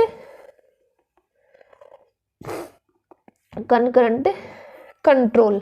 तो ये बेसिकली इसमें क्या है, इसमें जो हमारा कंट्रोल होगा ना वो साथ के साथ चलेगा, हम अपना काम भी करते रहेंगे, हमारी जो परफॉर्मेंस है वो भी चलती रहेगी और साथ के साथ हम कंट्रोल भी करते रहेंगे, ताकि भी हमें बाद में ज्यादा दिक्कत ना हो, वही के वही उसको जो भी हमें डेविएशन मिले वही के वही उसको हम चेक करके वहीं पे उसमें सुधार कर ले। उसके बाद हमारा third predictive of feed forward control, of feed forward control. तो देखिए ये कंट्रोल हमारा क्या बोलता है, इसमें हम ना इनपुट का पहले से इवैल्यूएशन कर लेते हैं, ठीक है, जिससे कोई फिर फ्यूचर में हमें प्रॉब्लम ही ना हो। तो तीनों बिल्कुल इजी है, इसमें तो काम कर लेंगे, काम होने के बाद हमारा कंप्लीट होने के बाद फीडबैक लेंगे, जैसे फीडबैक हम लेते हैं वो वह कंट्रोल कहलाता है, इसमें साथ के साथ चलेगा। लेकिन इसमें एक तरह से हमने काम शुरू भी नहीं किया है, हम पहले से ही देख लेते हैं कि भाई ये हमारी इनपुट रहेगी, ये चांसेस हो सकते हैं कि भाई यहाँ पे कोई प्रॉब्लम आ जाए, तो ये हमारा कहलाता है कि भाई प्रिडिक्टिव, हमने पहले से ही कंट्रोल कर लिया, फॉरवर्ड कंट्रोल हम इसको बोलते हैं, ठीक है। तो ये था हमारा टाइप्स ऑफ कंट्रोल। अब हमारा देखिए कंट्रोल काफी इंपॉर्टेंट है, अब हमारा आता है इसके अंदर टेक्निक ऑफ कंट्रोल, ये भी हमारी इंपॉर्टेंट है। देखिए जैसे कि मैंने आपको बोला बिल्कुल इंपॉर्टेंट ही हम करेंगे, टेक्निक्स ऑफ कंट्रोल। तो कंट्रोल की टेक्निक्स की बात करती हूँ, तो देखिए इसके अंदर हमारी कौन सी आएंगी टेक्निक्स ऑफ कंट्रोल में। एक तो आएगी हमारी बजटरी, ये आएगा इधर, ये ठीक है, ए बजटरी कंट्रोल। तो बजटरी कंट्रोल हमारा क्या बोलता है यार, ये जो टेक्निक है कंट्रोल की, इसके अंदर बेसिकली हमारा क्या रहेगा, नाम से आइडिया चल रहा है, हमें पता चल रहा है कि बजटरी मींस बजट। तो यहाँ पे हम कंट्रोल कैसे करते हैं, हम बजट है, बजट एक तरह से एक यूजफुल टूल है कंट्रोल करने का, तो इसमें हम बजट बनाएंगे और बजट बना के फिर बाद में हम चेक करेंगे कि भाई क्या हमने बजट के अकॉर्डिंग है, जो हमने अपने जो ऑब्जेक्टिव है उसको विद इन बजट, जो हमने जैसा बजट हमने सेट किया था उसके अकॉर्डिंग हमने उनको अचीव किया या नहीं किया, और अगर कहीं पे कोई भी प्रॉब्लम आएगी तो फिर हम वहां पे करेक्शन करेंगे, ठीक है। तो बजटरी कंट्रोल हमारा प्लानिंग का भी एक टूल है, क्योंकि प्लान का मतलब ही क्या, अभी वो पहले से ही तो वहां पे भी तो बजट हम करते हैं, तो कहीं ना कहीं वो प्लानिंग से भी रिलेटेड है। तो बजटरी कंट्रोल आपका टेक्निक ऑफ कंट्रोल भी है और टेक्निक ऑफ आपका प्लानिंग भी है, तो ये आप याद करना, ये दोनों में ही आ जाएगा। इसी के साथ ही हमारा नेक्स्ट है जो टेक्निक ऑफ कंट्रोल में हमारा फाइनेंशियल स्टेटमेंट। देखिए इसके अंदर ही है ना आपका, ये आएगा टेक्निक के अंदर ही आएगा आपका ये पर्ट, PERT और CPM टेक्निक है, माइलस्टोन बजटिंग है, गैंट चार्ट है, तो वो मैं अभी इसी में बताऊंगी, इसलिए ध्यान से सुनना, थोड़ा वहां पे ज्यादा इंपॉर्टेंट है। फाइनेंशियल स्टेटमेंट आप सभी को पता है, BPN profit and loss account हमने बनाया, बैलेंस शीट बनाई, तो ये भी हमारी क्या टेक्निक ऑफ कंट्रोल है। हम बनाते हैं प्रॉफिट एंड लॉस अकाउंट हमने बना लिया, ट्रेडिंग बना लिया, और फिर देखते हैं कि भी हमारा कितना प्रॉफिट हुआ, कितना क्या फाइनेंशियल पोजीशन है, पिछले साल हमारी क्या थी, कहाँ पे हमारी कमी आई है, कहाँ पे हमें सुधार करना है, ये सब आ जाएगा। और इसी के साथ ही अभी ये हमारा ब्रेक इवन एनालिसिस, ये भी आप सभी को पता है कि भाई कितना इंपॉर्टेंट है, ठीक है। तो इसको भी यहाँ पे स्टार लगा लीजिए आप ब्रेक इवन एनालिसिस पे। तो ब्रेक इवन एनालिसिस की अगर मैं बात करती हूँ, तो ब्रेक इवन एनालिसिस आपका किससे कंसर्न है, with the cost volume profit analysis से, ठीक है। ये आपका किससे रिलेटेड है, किससे कंसर्न है, ये भी क्वेश्चन यहाँ से बन सकता है कि ये किसके बीच में रिलेशनशिप बताता है, कॉस्ट वॉल्यूम और प्रॉफिट रिलेशनशिप, ठीक है, कॉस्ट वॉल्यूम और प्रॉफिट के बीच में रिलेशनशिप लेके चलता है। और इसी के साथ ही ये सेट करता है रिलेशनशिप किस किस के बीच में, फिक्स्ड कॉस्ट के बीच में, वेरिएबल कॉस्ट का भी हम इसमें यूज करते हैं, ठीक है, sales mix to profitability of the organisation, ये सब आ जाएगा। तो यहाँ पे जो इंपॉर्टेंट है, देखिए यहाँ पे ब्रेक इवन पॉइंट हम है वो कैसे निकलता है, वो किसके इक्वल रहता है, FC means fixed cost divided bye contribution. तो कई बार आपसे फॉर्मूला ऐसे भी पूछ सकते हैं, ब्रेक इवन पॉइंट का फॉर्मूला क्या होगा, फिक्स्ड कॉस्ट अपॉन कंट्रीब्यूशन, और फिक्स्ड कॉस्ट आप सभी को पता ही है। और यहाँ पे कंट्रीब्यूशन की बात करती हूँ, तो देखिए कंट्रीब्यूशन की बात करती हूँ मैं, तो कंट्रीब्यूशन हमारा कैसे निकलता है, अगर हम क्या करते हैं, जो सेल है, ठीक है, सेल में से हम क्या कर देंगे, अगर वेरिएबल कॉस्ट को माइनस कर देंगे, सेल में से अगर हम किसको माइनस कर देंगे, वेरिएबल कॉस्ट को, तो हमारा क्या निकल के आएगा, कंट्रीब्यूशन हमारा निकल के आएगा। तो ये हमारा बेसिकली, तो यहाँ पे फॉर्मूला ये भी बन सकता है ब्रेक इवन पॉइंट का, फिक्स्ड से fixed cost divided by sales minus variable cost. और इसी के साथ ही एक होता है हमारा margin of safety. Margin of safety का मतलब भी हमें कितना प्रॉफिट हो रहा है, ठीक है, कितना हम सेल से ऊपर जा, जो हमने सेल की है ब्रेक इवन एनालिसिस से हमारा कितना ऊपर गया है। तो यहाँ पे ये किसके इक्वल रहेगा, हमारा total sale minus break even point sale. तो मार्जिन ऑफ सेफ्टी जितना हमारा जो टोटल सेल जितनी ज्यादा होगी ब्रेक इवन सेल से, तो उतना ही ज्यादा हमारा क्या निकल के आएगा, मार्जिन ऑफ सेफ्टी हमारा निकल के आएगा, ठीक है। और प्रॉफिट आप सभी को पता हम कैसे निकालते हैं, सेल्स माइनस टोटल कॉस्ट अगर हम करेंगे तो हमारा प्रॉफिट निकल के आएगा। और जो ब्रेक इवन पॉइंट है, ये हमारी एक ऐसी सिचुएशन है जहां पे ना हमें प्रॉफिट होता है और ना ही हमें लॉस, नीदर प्रॉफिट नोर लॉस। तो एक ऐसी सिचुएशन है हमारी ये, ठीक है। तो ये था बेसिकली हमारा क्या, ब्रेक इवन से रिलेटेड। और इसी में मैं आपको एक बार डेफिनेशन बता देती हूँ।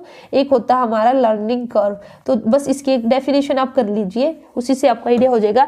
लर्निंग कर्व हमारा क्या कहलाता है, लर्निंग कर्व का मतलब है कि भाई कि जो एक ऑर्गेनाइजेशन है वो अपनी जो कॉस्ट है ना उसको इतना रिड्यूस कर लेती है, जो उसकी कॉस्ट है वो उसकी रिड्यूस हो जाती है। और किस वजह से कम हुई है उसकी कॉस्ट, कि उन्होंने जो प्रोडक्शन ऑपरेशन प्रोसेस थी उसमें इंप्रूवमेंट करके जो अपनी कॉस्ट है उसको कम कर लिया। तो वह बेसिकली हमारा क्या कहलाएगा, लर्निंग कर्व, ठीक है। डेफिनेशन ही लिख देती हूँ मैं, learning curve implies that an organisation is able to reduce its cost. किसकी वजह से अपनी कॉस्ट रिड्यूस की उसने, एक ऑर्गेनाइजेशन ने, किसकी वजह से, बिकॉज ऑफ द इम्प्रूवमेंट। किसमें इम्प्रूवमेंट हुआ, किसमें इम्प्रूवमेंट हुआ, इम्प्रूवमेंट इन प्रोडक्शन, ठीक है, production operation process, production operation process. तो ये वहाँ हमारा लर्निंग कर्व से रिलेटेड। इसी के साथ ही इसी में हमारा जो नेक्स्ट टेक्निक है, क्योंकि हम बजट टेक्निक कर रहे थे, तो जो फोर्थ टेक्निक है वो हमारी MIS। MIS means management information system, management information system की ये टेक्निक कैसे है हेल्पफुल करती है, ये हेल्प करती है मैनेजर्स को जो इन्फॉर्मेशन है उनको कलेक्ट करने में। तो मैनेजर को डिफरेंट टाइप्स जो इन्फॉर्मेशन है वो उसको कलेक्ट करनी पड़ती है अच्छे से डिसीजन लेने के लिए। तो वो हेल्प करता है हमारा मैनेजमेंट इन्फॉर्मेशन सिस्टम, ठीक है। उसके बाद है हमारा मैनेजमेंट ऑडिट। तो ऑडिट आप सभी को पता है कि भी ऑडिटिंग हम क्यों करते हैं, सिस्टमेटिक इवेल्युएशन, जो फंक्शनिंग है हमारी, जो परफॉर्मेंस है मैनेजमेंट की, जो इफेक्टिवनेस है, उन सबको चेक करने के लिए हमारा एक इवेल्युएशन किया जाता है एक सिस्टम में, उसी को हम क्या बोलते हैं, मैनेजमेंट ऑडिट। तो यहाँ से भी हमें हेल्प होती है कि कहीं पे कोई भी प्रॉब्लम हो तो फिर हम जो कंट्रोल कर सकते, ठीक है। और फिर 6th हमारी टेक्निक है SQC, जो कि हमारा स्टेटिस्टिकल क्वालिटी कंट्रोल।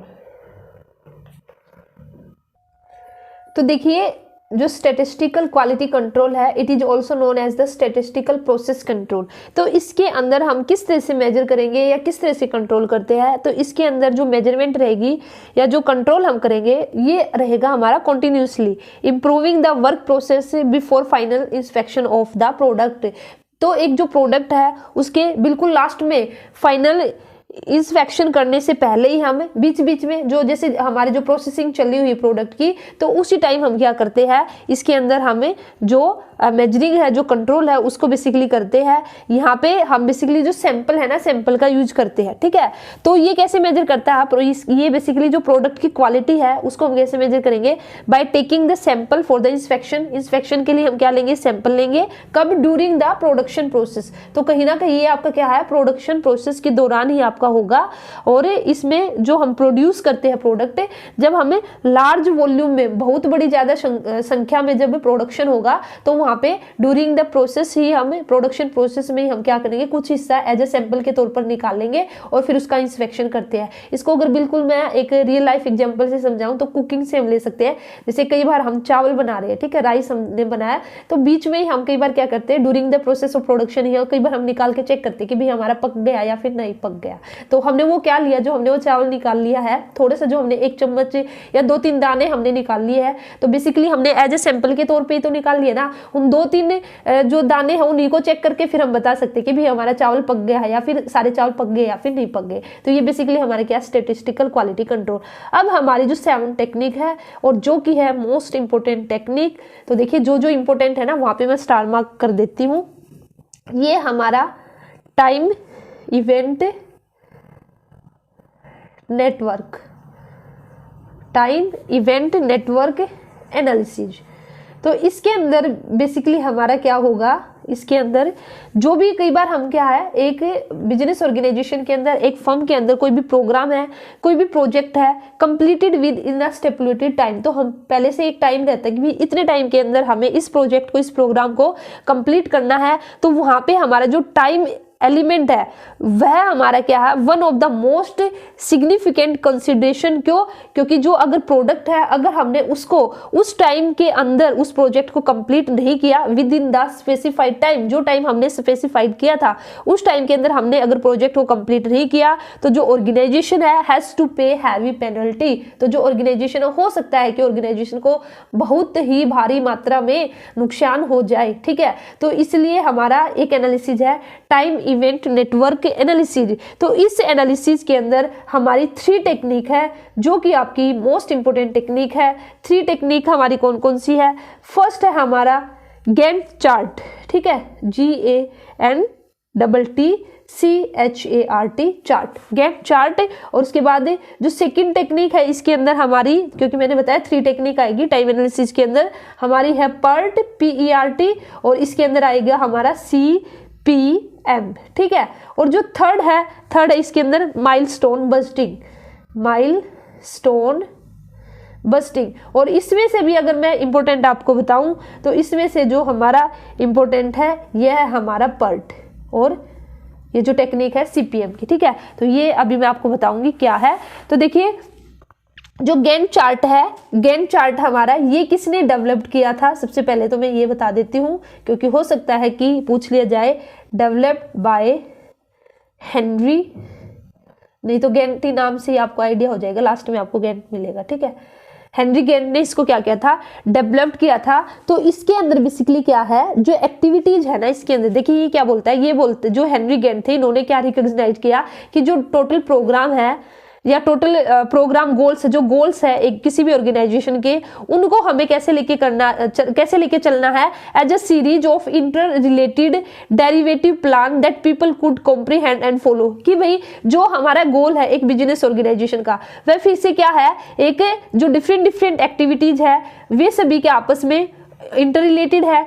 तो जो एक्टिविटीज हमारी, कुछ एक्टिविटीज ऐसी होंगी जो हमारी इंडिपेंडेंट होगी दूसरे से, और जबकि कुछ एक्टिविटीज होंगी जो क्या होगी, डिपेंड करेगी एक दूसरे पे, ठीक है। तो यहाँ पे बेसिकली ये बोलता है कि भी हमें एक सिक्वेंशियल रिलेशनशिप में चलना है। अगर हम अपना जो ऑर्डर है, जो अपना गोल है, ठीक है, अगर हम उसको कंप्लीट करना चाहते हैं, तो बेसिकली जो गैंट चार्ट है इसने क्या किया था, इसने जो 2 एक्टिविटीज है ना उनके बीच में जो रिलेशनशिप है उसको दिखाया है। गैंट चार्ट क्या दिखाता है कि जो 2 एक्टिविटीज है उनके बीच में एक रिलेशनशिप बताता है। यही बताता है कि भी कितनी सारी एक्टिविटीज है वे इंटर रिलेटेड है, कुछ एक्टिविटीज है डिपेंडेंट है, तो कुछ एक्टिविटीज ऐसी होंगी जो हमारी क्या होगी, इंडिपेंडेंट होगी। तो बेसिकली इसके अंदर इतना ही, ठीक है। एक बार मैं आपको ये और बता देती हूँ माइलस्टोन बस्टिंग, फिर उसके बाद हम PERT, क्योंकि इसमें थोड़ा सा लंबा हो जाएगा। तो देखिए माइलस्टोन बस्टिंग है, ये हमारा बेसिकली क्या है, इसको माइल पोस्ट बस्टिंग भी बोलते हैं।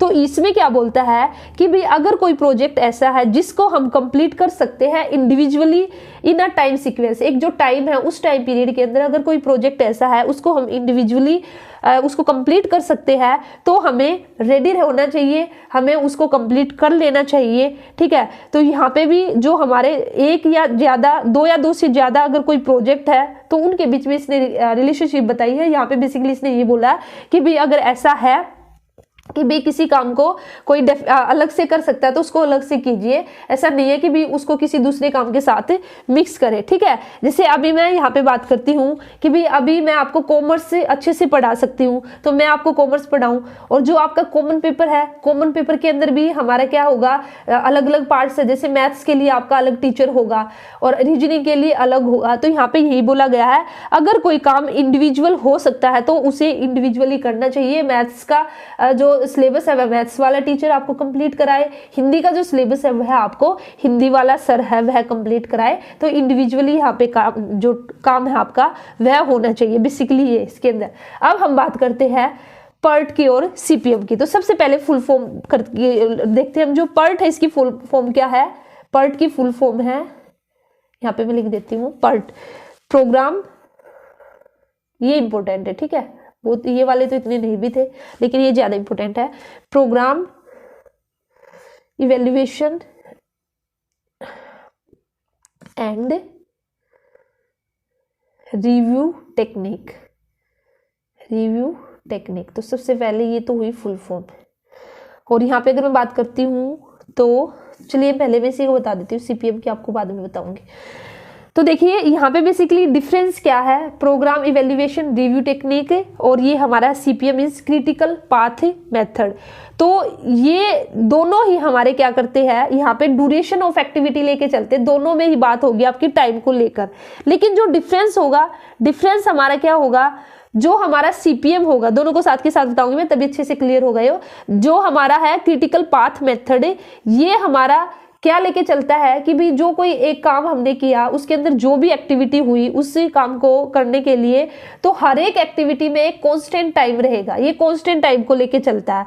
वहीं पे अगर मैं बात करती हूँ किसकी, पार्ट की, programme evaluation and review technique की, यहाँ पे जो ड्यूरेशन ऑफ एक्टिविटीज है वो हमारी रहेगी, वह डिपेंड करेगी हमारे 3 पैरामीटर्स है उन पर। ठीक है, तो वो हमारी 3 पैरामीटर्स क्या होंगे, देखिए मैं एक बार यहीं पे कर देती हूँ। सीपीएम, सीपीएम का मतलब है, ये रहने दीजिए यहाँ पे क्रिटिकल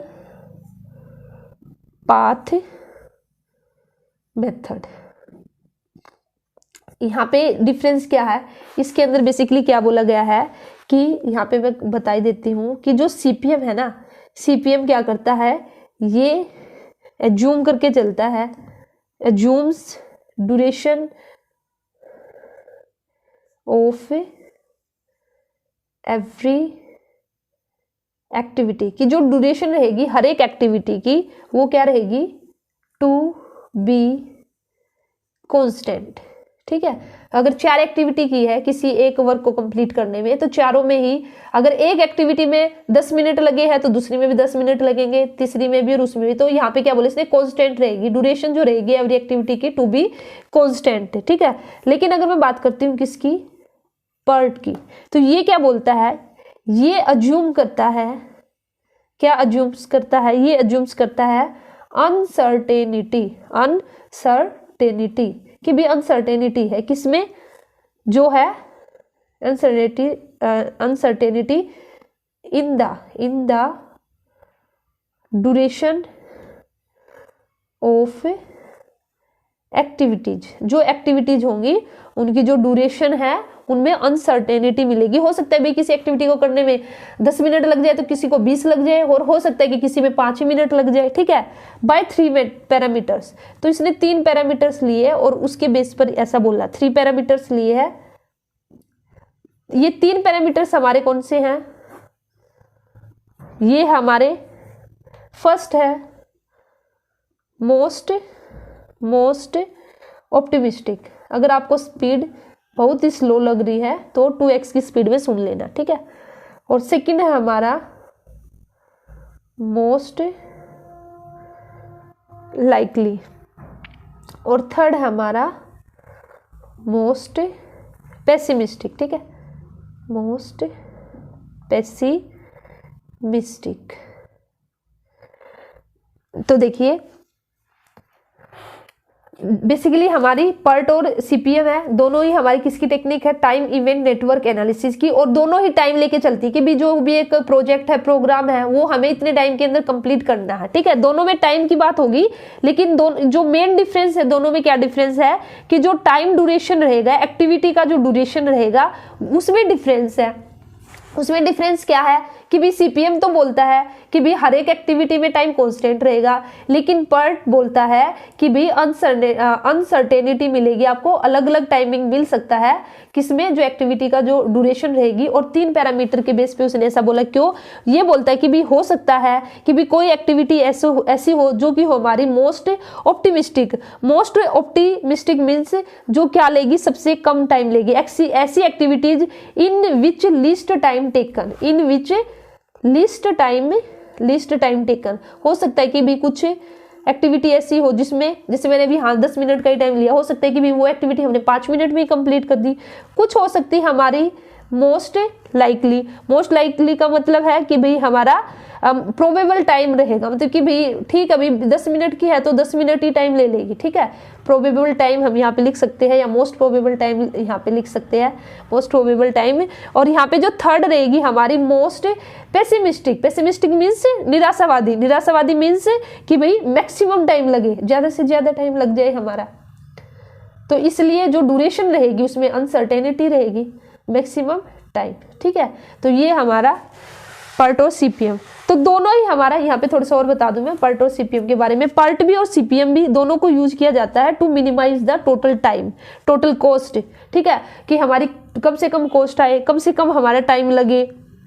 और इसी के साथ ही इसके ये है हमारा बेसिकली, इसमें अगर मैं प्रोसेस की बात करती हूँ तो वैसे ही बता देती हूँ आपको। सीपीएम की और जो हमारी पर्ट है इसकी प्रोसेस यही रहेगी। सबसे पहले हम आइडेंटिफिकेशन करेंगे कि भी हमारी कौन कौन सी एक्टिविटीज है, फिर उन एक्टिविटीज को अरेंज करेंगे एक सीक्वेंस में, फिर देखेंगे भाई हमारा उनमें क्या क्या टाइम लगेगा। ठीक है, फिर जो टाइम एस्टिमेट्स ऑफ एक्टिविटी है वह करेंगे। फर्स्ट स्टेप क्या किया आपने, जो एक्टिविटीज है उसको आइडेंटिफाई किया, आइडेंटिफाई करने के बाद आपने उनको अरेंज किया, अरेंज करने के बाद फिर आपने देखा कि भाई कितना टाइम किसमें लगेगा, फिर आपने एक नेटवर्क कंस्ट्रक्शन कर दिया, और इस तरह से फाइनली आपका क्रिटिकल पाथ निकल के आएगा कि भी आपने कितने टाइम में उसको कंप्लीट किया। तो इसी के साथ ही हमारा जो कंट्रोल है ये हमारा कंप्लीट हुआ, कंट्रोलिंग। ठीक है, क्योंकि ये सबसे बड़ा था और इम्पोर्टेंट भी था। और यहाँ पे जो टेक्निक है ये आप अच्छे से करके चले जाना, टेक्निक बहुत ही इंपॉर्टेंट है। अब हमारा कोऑर्डिनेशन, अब हम करेंगे कोऑर्डिनेशन। ठीक है, तो कोऑर्डिनेशन को बेसिकली समन्वय जिसको बोलते हैं हिंदी में, ये हमारा क्या है, coordination is a sense of management. ये मैनेजमेंट का सार है। जो कोऑर्डिनेशन है वो आपको मैनेजमेंट की हर एक एक्टिविटी में देखने को मिलेगा, चाहे प्लानिंग करो, ऑर्गेनाइजिंग करो, स्टाफिंग करो, डायरेक्टिंग करो या फिर कंट्रोलिंग करो, तो हर जगह आपको क्या देखने को मिलेगा, मैनेजमेंट। तो इसलिए इसको बोला जाता है एसेंस ऑफ मैनेजमेंट। ठीक है, तो जैसे कि मैंने आपको बता दिया कि ये तो भाई हर जगह मिलेगा। तो यहाँ पे जो इम्पोर्टेंट है, वैसे तो यहाँ पे प्रिंसिपल भी है कोऑर्डिनेशन के, तो प्रिंसिपल तो शायद नहीं करा रही हूँ मैं आपको। ठीक है, ऐसे तो फिर बहुत लंबा हो जाएगा। तो कोऑर्डिनेशन में बस इतना ही, आप इसका जो मैंने आपको मेन बताया यही कर लेना आप, कि भाई ये क्या हमारा एसेंस है मैनेजमेंट का। अगर प्रिंसिपल आप लिखना चाहो तो फटाफट मैं बता भी देती हूँ आपको। प्रिंसिपल ऑफ कोऑर्डिनेशन का मतलब क्या, भी कोऑर्डिनेशन बना के चलना हर एक एक्टिविटी में। ठीक है, प्रिंसिपल ऑफ अर्ली स्टेज। ठीक है, बिल्कुल आप ये बोलता है कि भाई जो आपको शुरू में ही कोऑर्डिनेशन चाहिए। फिर प्रिंसिपल ऑफ कॉन्टिन्यूटी। ठीक है, मैं फटाफट लिख ही देती हूँ, आप इसको रिवाइज कर लेना क्योंकि इसमें इतना समझाने का नहीं है। प्रिंसिपल ऑफ डायरेक्ट कंट्रोल, लेकिन इसका ये लाइन इंपॉर्टेंट है, coordination is the essence of management, इसलिए मैंने स्टार्टिंग में लिखवा दिया आपको। Principle of reciprocal, principle of reciprocal relation. और नेक्स्ट हमारा जो कि है fifth, principle of effective communication, principle of effective communication. Sixth है हमारा principle of clarity of objective, principle of clarity of objective.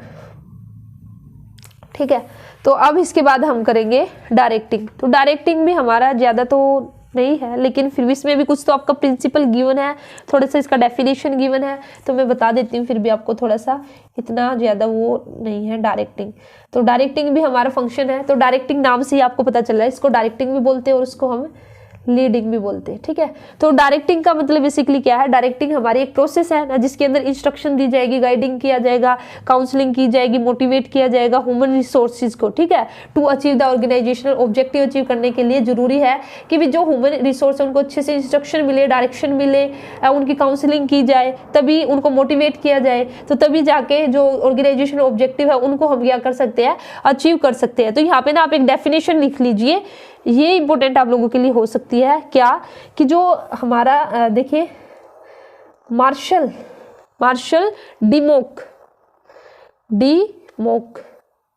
इन्होंने क्या कहा है, ये याद रखना, martial Dimock has called directing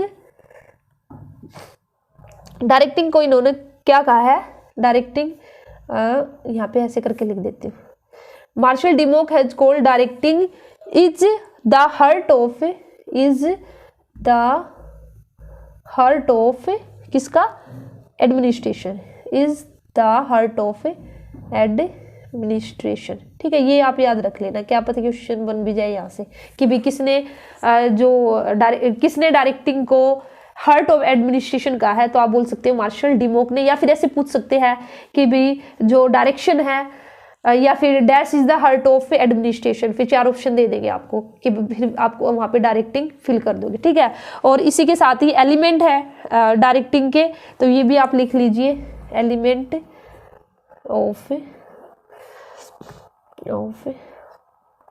देखिए नाक है ना बिल्कुल बंद हो रखी है, बोला नहीं जा रहा, लेकिन टाइम बिल्कुल भी नहीं है, तो इसलिए ज़रूरी था आप लोगों के लिए वीडियो रिकॉर्ड करना। एलिमेंट ऑफ डायरेक्टिंग की बात करती हूँ, तो ये है, इसमें आएगा हमारा लीडरशिप, कोल्ड हो रखा बहुत जोर का, और सेकंड आएगा मोटिवेशन, और थर्ड आएगा कम्युनिकेशन, फोर्थ आ जाएगा हमारा सुपरविजन, ठीक है। तो ये इसके एलिमेंट, ये आगे हम डिटेल में करेंगे, लीडरशिप क्या, मोटिवेशन क्या है, लीडरशिप की थ्योरीज हमारी, मोटिवेशन के अंदर बैरियर्स इंपॉर्टेंट है, तो ये इसके अंदर आ जाएगा। और इसी के साथ ही इसमें हमारा अगर एक इंपॉर्टेंट पॉइंट और मैं आपको डायरेक्टिंग के अंदर लिखवाना चाहूँ, तो आप ये भी यहाँ पे नोट कर सकते हो कि डायरेक्शन बेसिकली क्या है, डायरेक्शन हमारा है इज आ कीन टू न्यूक्लियस, ठीक है, of an organisation, keen to nucleus of an organisation, ठीक है। इसका मतलब क्या है, कीन टू न्यूक्लियस का मतलब है कि जो डायरेक्शन है या डायरेक्टिंग है, ये हमारा बेसिकली क्या है, जो ऑर्गेनाइजेशन उसको एनर्जी देती है, ठीक है। तो क्या पता यहाँ से ये आ भी जाए एक वर्ड, फिर ये ना रहे कि हमें तो पता ही नहीं था, ठीक है। एलिमेंट आपको मैंने बता दिए हैं, और इसी के साथ प्रिंसिपल है, ये मैं वैसे बता देती हूँ, फटाफट से आप लोग सुन लीजिए। प्रिंसिपल की अगर मैं बात करती हूँ तो harmony of objective, unity of command, third हमारा डायरेक्ट सुपरविजन, और फोर्थ हमारा appropriate leadership style, use of motivational technique, और लास्ट हमारा फॉलोअप, ठीक है। इतना इंपॉर्टेंट तो मुझे नहीं लगता, और वैसे भी कई बार ये जो हमारी प्रिंसिपल है, ऑब्जेक्टिव है, ये तो ऑप्शन से आइडिया हो जाता है कि भाई ये इसका प्रिंसिपल हो सकता है। कुछ भी अगर कोई थोड़ा सा भी नेगेटिव हमें लगता है तो उसको हम छोड़ सकते हैं कि भाई ये तो प्रिंसिपल नहीं मिलेगा, ठीक है। तो इसी के साथ ही जो हमारे फंक्शन ऑफ मैनेजमेंट है वह हमारा कंप्लीट हुआ। अब हम बात करेंगे ऑथोरिटी, रिस्पॉन्सिबिलिटी,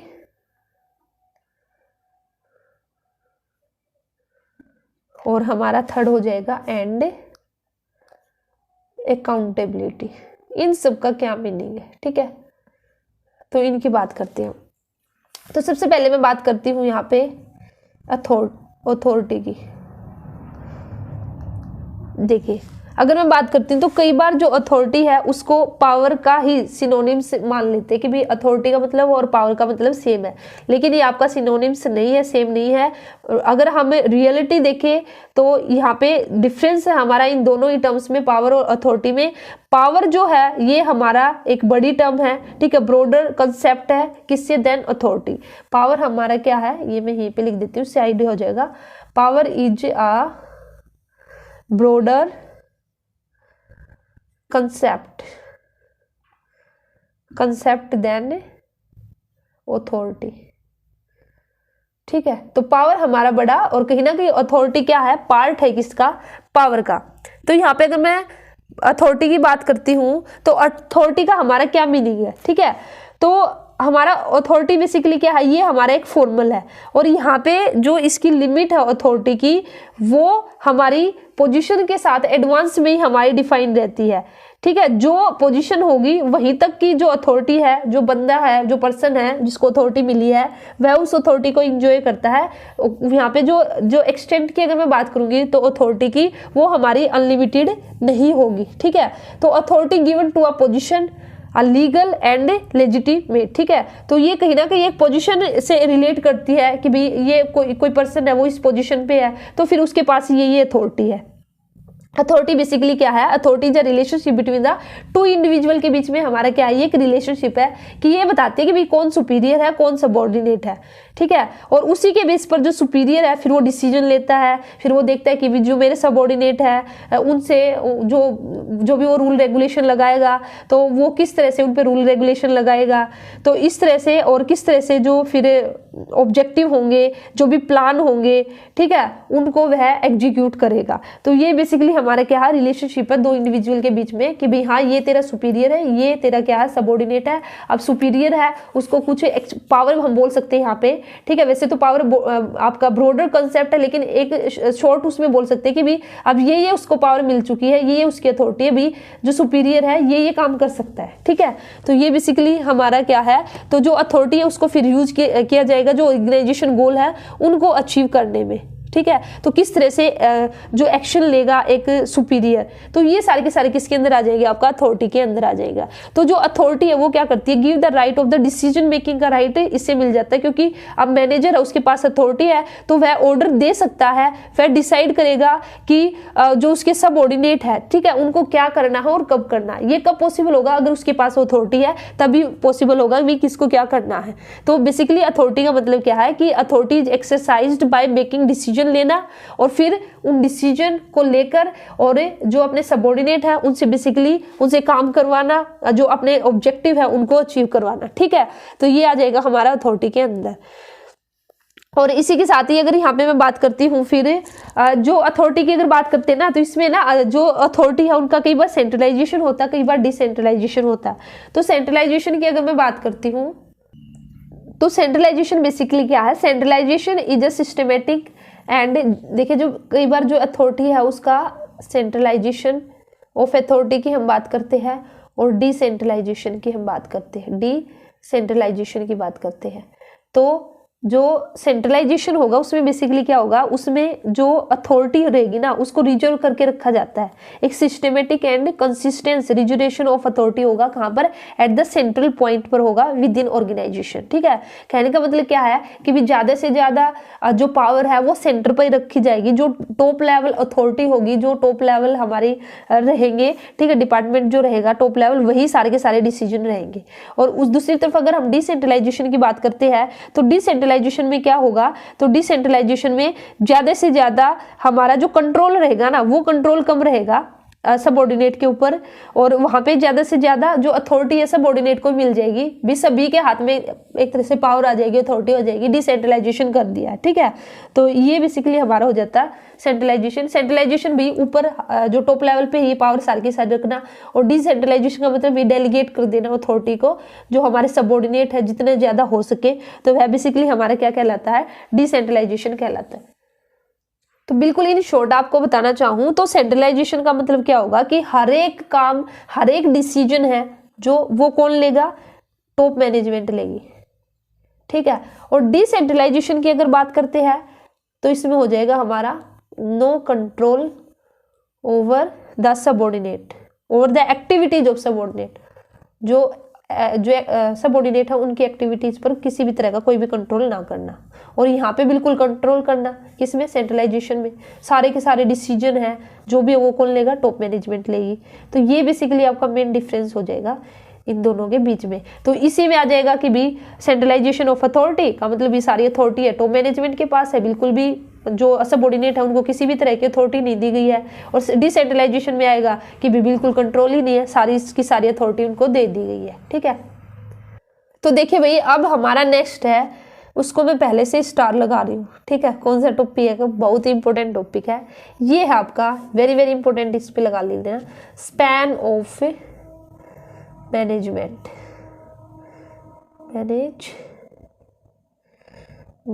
ठीक है। तो ये आपका कितना इंपॉर्टेंट है, वेरी इंपॉर्टेंट है। और इसको स्पैन ऑफ कंट्रोल भी बोलते हैं, स्पैन ऑफ मैनेजमेंट, या फिर इसको हम क्या बोल सकते हैं, स्पैन ऑफ कंट्रोल।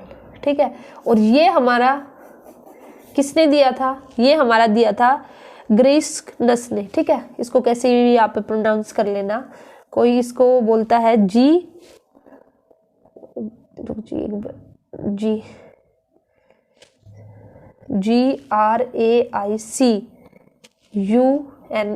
ठीक है।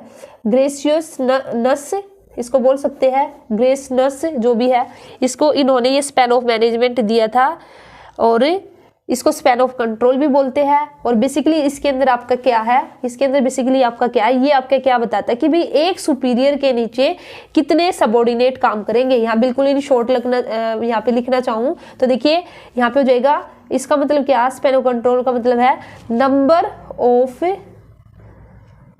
सबऑर्डिनेट,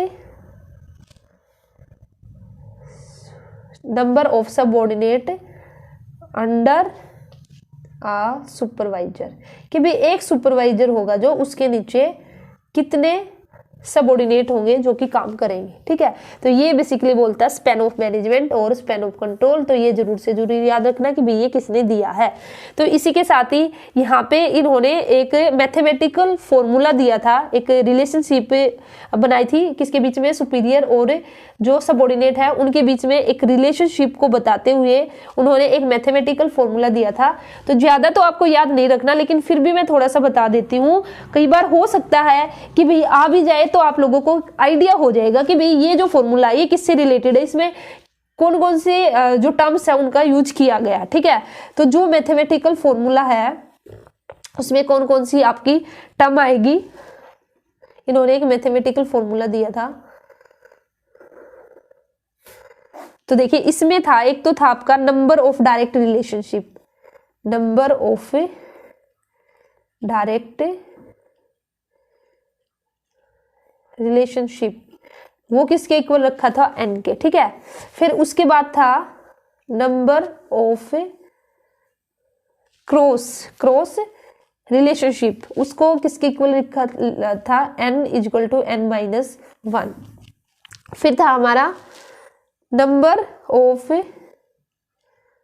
ग्रुप, ठीक है, ग्रुप रिलेशनशिप, और ये किसके इक्वल रखा गया, n, और हमारा n किसके इक्वल 2n-1-1। ठीक है सॉरी। उसके बाद था total number of relationship, total number of relationship, इसको किसके इक्वल रखा गया, टोटल नंबर ऑफ रिलेशनशिप को रखा गया n, और यहाँ से 2n divided by 2 plus n-1, इसको ब्रैकेट में यहाँ पे ये आपकी बड़ी वाली ब्रैकेट और ये स्मॉल हो जाएगी, और ये आ जाएगा हमारा, इसको हम क्लोज कर देंगे। ठीक है, तो इस तरह से हमारा ये निकल के आया था।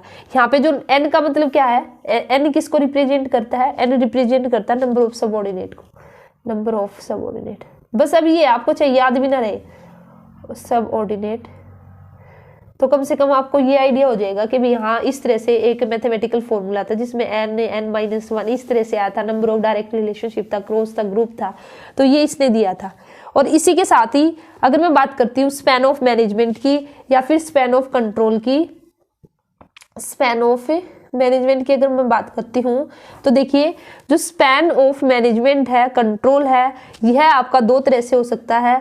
एक तो है आपका नैरो और एक है आपका फ्लैट। नैरो और फ्लैट मीन्स नैरो का मतलब क्या है, नैरो आपका स्पैन ऑफ कंट्रोल कहाँ पे मिलेगा देखने को आपको, टॉप लेवल पे। और अगर मैं फ्लैट की बात करती हूँ तो फ्लैट देखने को मिलेगा लो लेवल पर, ठीक है। नैरो मिलेगा टॉप लेवल पर और फ्लैट मिलेगा लो लेवल पर। क्योंकि क्या होगा, टॉप लेवल पर हमारा क्यों रहेगा, क्योंकि जो एक सुपीरियर होगा, टॉप लेवल के जो हमारे रहेंगे, तो वहां पे क्या रहेगा, जो एक सुपीरियर होगा, टॉप लेवल का मतलब क्या, वहां पे कम लोगों पर कंट्रोल करेगा, ठीक है। लेकिन अगर हम बात करते हैं लो लेवल पर, तो लो लेवल पर हमारा क्या होता है, जो सुपीरियर है वह ज्यादा से ज्यादा लोगों पर कंट्रोल करता है। तो इसलिए हमारा लो लेवल पर जो स्पैन ऑफ मैनेजमेंट है वो फ्लैट फॉर्म में आ जाएगा, ठीक है। तो वैसे तो एक आइडियल स्पैन निकालना थोड़ा सा मुश्किल है कि भाई कौन सा हमारा वो रहेगा, लेकिन फिर भी जो स्पैन ऑफ कंट्रोल है वो मैंने आपको बता दिया कि भी वो नैरो हो सकता है और हमारा फ्लैट हो सकता है, ठीक है। इसी के साथ ही यहाँ पे अगर हम बात करते हैं नेक्स्ट, स्पैन ऑफ कंट्रोल मैंने आपको बता दिया। अब नेक्स्ट यहाँ पे अगर मैं लूँ तो रिस्पॉन्सिबिलिटी के बारे में भी मैंने आपसे स्टार्टिंग में लिखवाया था, क्या अथॉरिटी था, रिस्पॉन्सिबिलिटी था और अकाउंटेबिलिटी। तो इस पे भी बात कर लेते हैं कि भी रिस्पॉन्सिबिलिटी का मीनिंग क्या। देखिए हम कितनी बार सुनते हैं, हम बोलते भी यार मेरी ये रिस्पॉन्सिबिलिटी है, मुझे ये करना। तो रिस्पॉन्सिबिलिटी का बेसिक मीनिंग क्या है, रिस्पॉन्सिबिलिटी हमारे बेसिकली क्या है, ओब्लिगेशन है, ठीक है। ओब्लिगेशन है of an individual, of an कोई भी जो इंडिविजुअल है उसकी ओब्लिगेशन है, किस चीज की ओब्लिगेशन है, to perform the assigned duties. Obligation, responsibility is the obligation of an individual to perform assigned, भाई जो उसको ड्यूटी दी गई है उसको तो उसको परफॉर्म करना ही पड़ेगा, ठीक है। ये उसके और उसको कैसे परफॉर्म करना उसकी ड्यूटी को, to the best of his ability, जो भी उसकी बेस्ट, उसको अपना बेस्ट देना पड़ेगा और उसकी जो अपनी ड्यूटीज है उसको पूरा करना पड़ेगा, जो भी उसका लीडर रहेगा, जो भी उसका एग्जीक्यूटिव लीडर रहेगा उसके डायरेक्शन में। तो वह बेसिकली क्या कहलाता है, रिस्पॉन्सिबिलिटी कहलाता है, ठीक है। तो जो रिस्पॉन्सिबिलिटी वो हम किसको दे सकते हैं, ह्यूमन बीइंग को तो दे सकते हैं ना, क्या जो नॉन लिविंग थिंग है उसको रिस्पॉन्सिबिलिटी दी जा सकती है, नहीं ना। और रिस्पॉन्सिबिलिटी कब हमारी अराइज होगी, जब हमारा जो सबऑर्डिनेट और सुपीरियर का रिलेशनशिप होगा, तभी तो रिस्पॉन्सिबिलिटी होगी ना। सुपीरियर हमें कुछ टास्क देगा, कुछ काम देगा, फिर हमारी रिस्पॉन्सिबिलिटी बनेगी कि हाँ भाई हमें ये जो काम है इसको कंप्लीट करना है। तो इसलिए responsibility arises from a superior और सबऑर्डिनेट रिलेशनशिप, ठीक है। तो ये था हमारा, और ये एक हमारी कंटिन्यू ऑब्लिगेशन है कि भाई हमें, हाँ ये जो परफॉर्मेंस है, ये काम है, ये तो हमें करना ही करना है।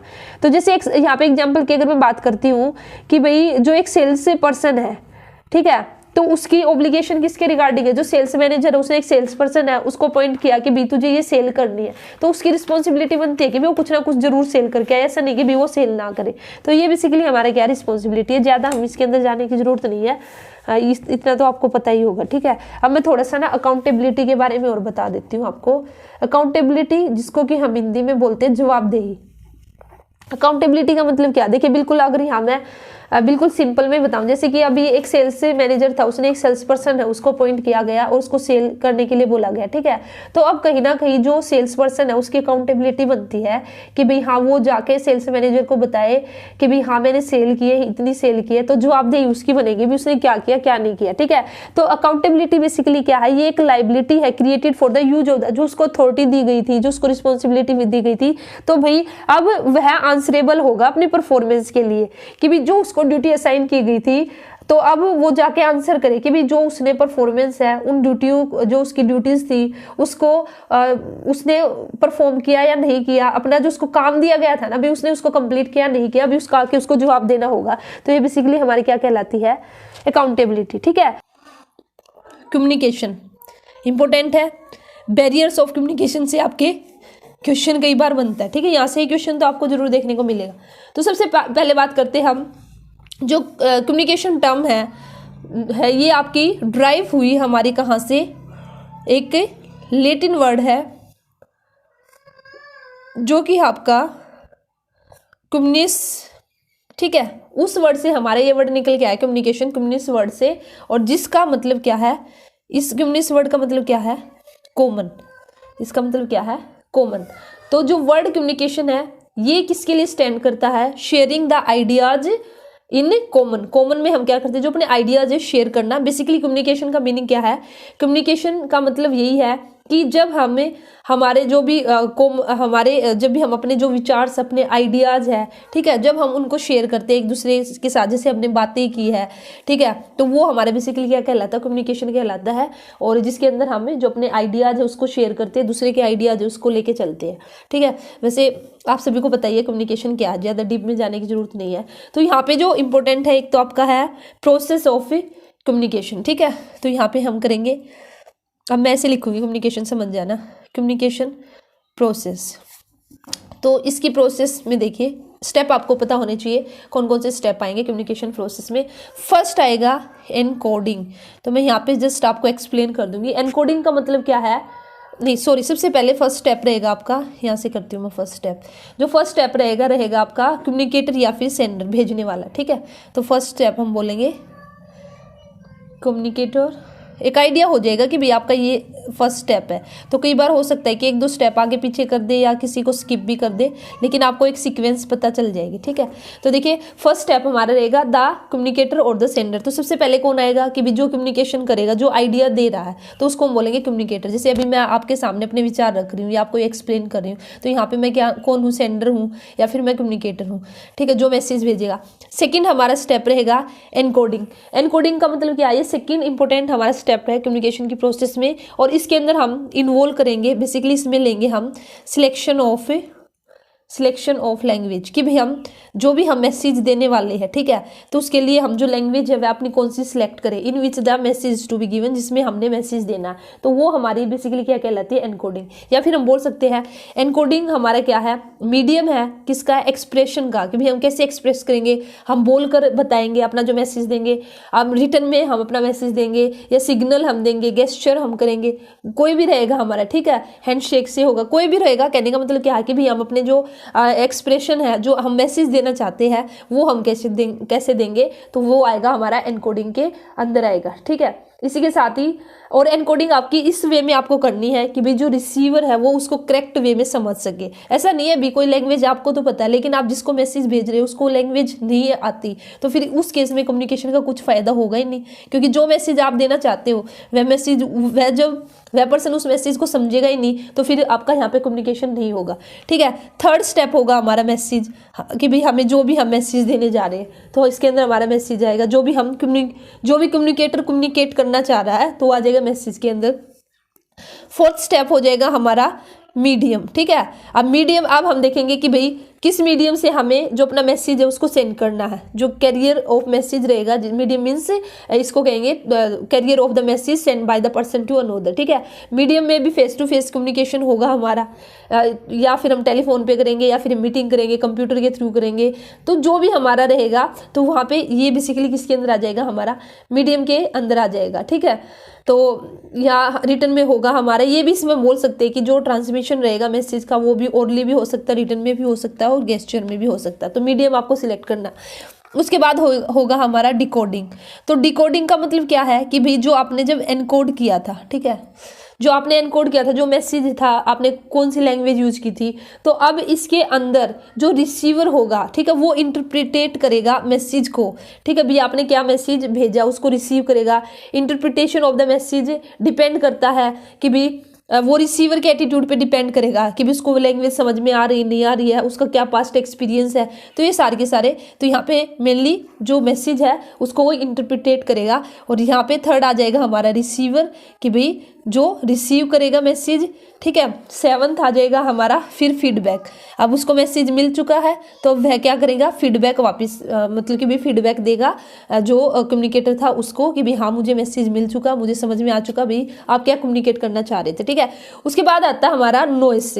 तो देखिए ऐसा नहीं है कि नॉइस आपका 8 स्टेप होगा, नॉइस आपका कहीं भी हो सकता है। तो यहाँ पे मैं ऐसे लिख देती हूँ, या फिर इसको 8 स्टेप में डालना चाहो तो आप डाल सकते हो, नहीं तो यहाँ पे ये भी आपका इंपॉर्टेंट है, क्योंकि जो आपका नॉइस रहेगा ये बेसिकली आपका क्या है, ये है आपका डिस्टरबेंस है, ठीक है, जो हमारा डिस्टरबेंस कहाँ पे क्रिएट करता है, ये जो फ्लो रहेगा हमारा कम्युनिकेशन का, जो फ्लो ऑफ कम्युनिकेशन है, तो वहाँ पे, या फिर ये जो मैसेज है उसकी जो क्लैरिटी है उसको रिड्यूस करता है। ठीक है, तो आपका किस तरह से नॉइस आपका हो सकता है, जैसे हो सकता है कि भाई आप फ़ोन पे ही बात कर रहे थे, फ़ोन से कम्युनिकेशन कर रहे थे, तो वहाँ पे एकदम से जो टेलीफोन लाइन है वो कट हो गई। ठीक है, तो इस तरह से हमारा बेसिकली, या बाहर से कहीं से बहुत ज़्यादा शोर शराबा आने लगा, तो उसकी वजह से जो रिसीवर है उसको अच्छे से मैसेज आप सेंड नहीं कर पाए। तो ये आपका किसी भी आपका जो ये प्रोसेस है यहाँ पे किसी भी स्टेप पे आपका हो सकता है। तो ये है बेसिकली आपका प्रोसेस ऑफ कम्युनिकेशन।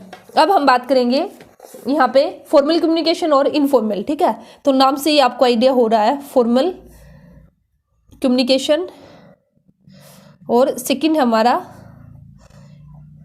इनफॉर्मल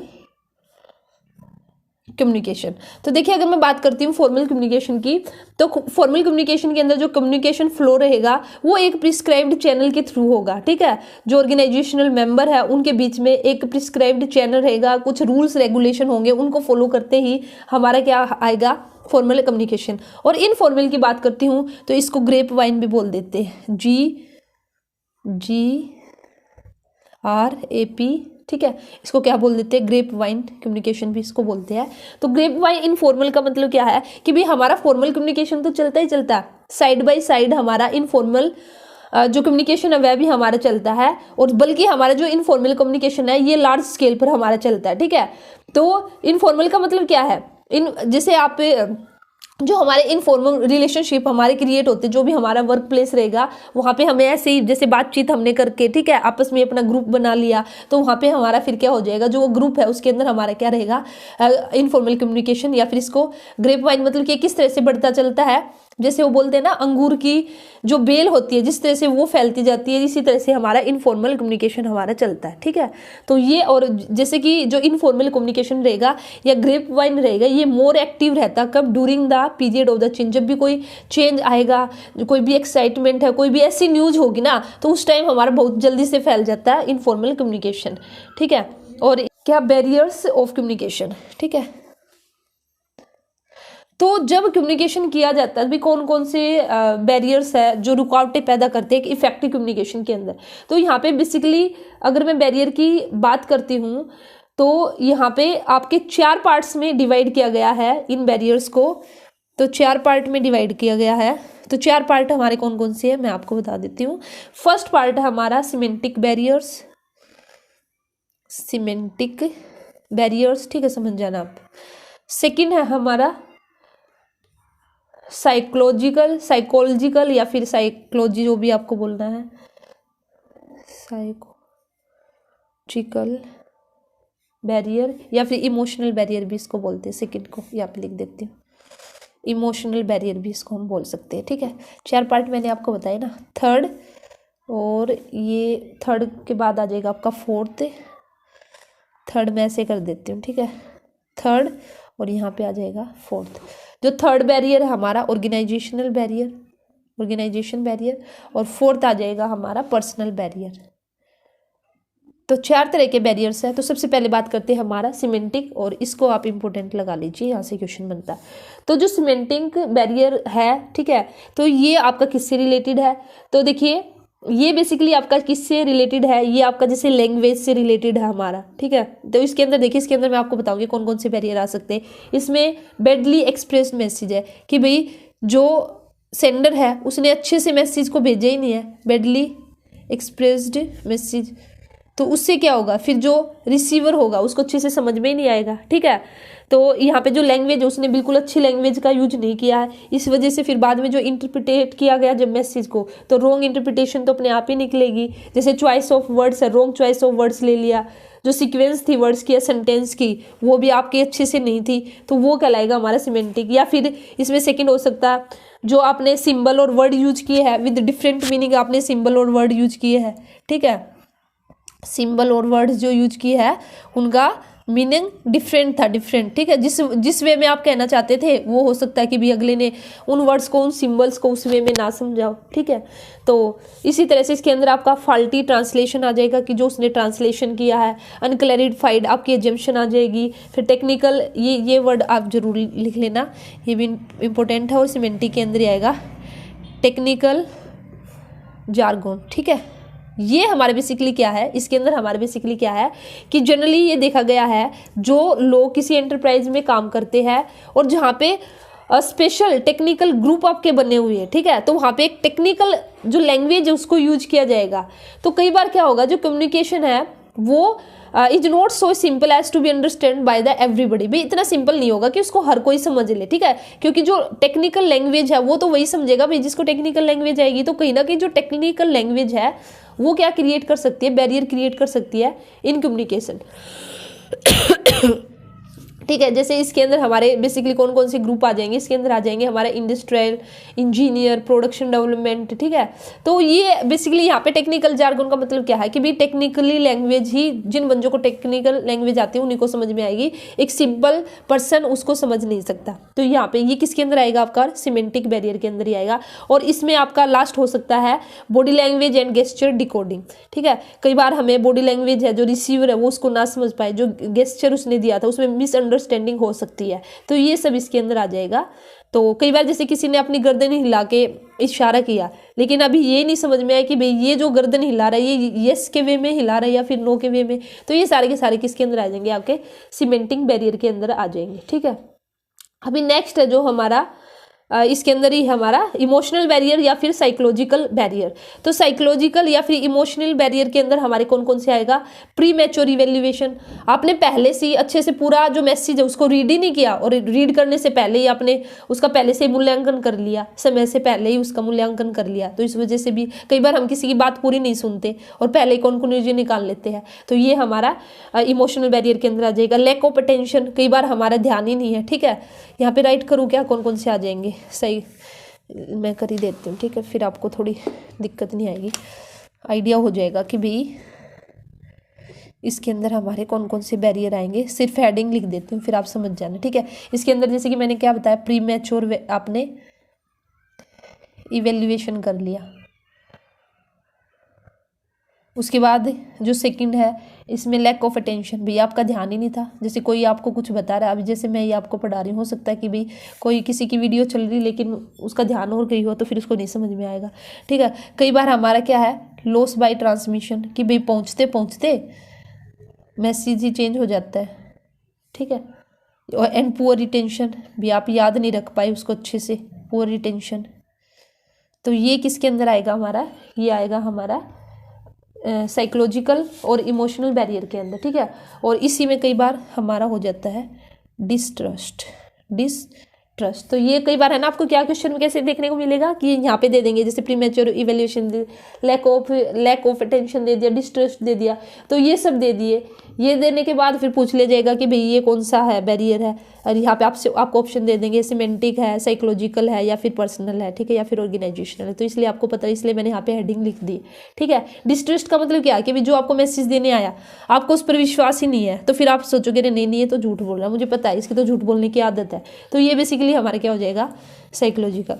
अच्छा, अब मैं अगर बात करती हूँ ऑर्गेनाइजेशनल बैरियर की, तो ऑर्गेनाइजेशनल में कैसे आ सकता है कि भी जो ऑर्गेनाइजेशनल पॉलिसीज है, पॉलिसीज ही ऐसी है, ठीक है, कि जो ऑर्गेनाइजेशन पॉलिसीज है उसने अच्छे से जो पर्सन्स है उनके बीच में जो रिलेशनशिप है उसको अच्छे से डिटरमाइन नहीं किया है, ठीक है। या फिर जैसे ऑर्गेनाइजेशन पॉलिसी है कि भाई जो आपका कम्युनिकेशन होगा ना वो रिटन फॉर्म में होगा, तो ऐसी सिचुएशन में कई बार क्या होगा, कुछ वर्ड्स ऐसे होते हैं कि भाई अगर ऐसी सिचुएशन में क्या होगा कि भाई अगर आपको एक दो वर्ड भी आपको कम्युनिकेट करना है तो वह भी रिटर्न में ही करना पड़ेगा।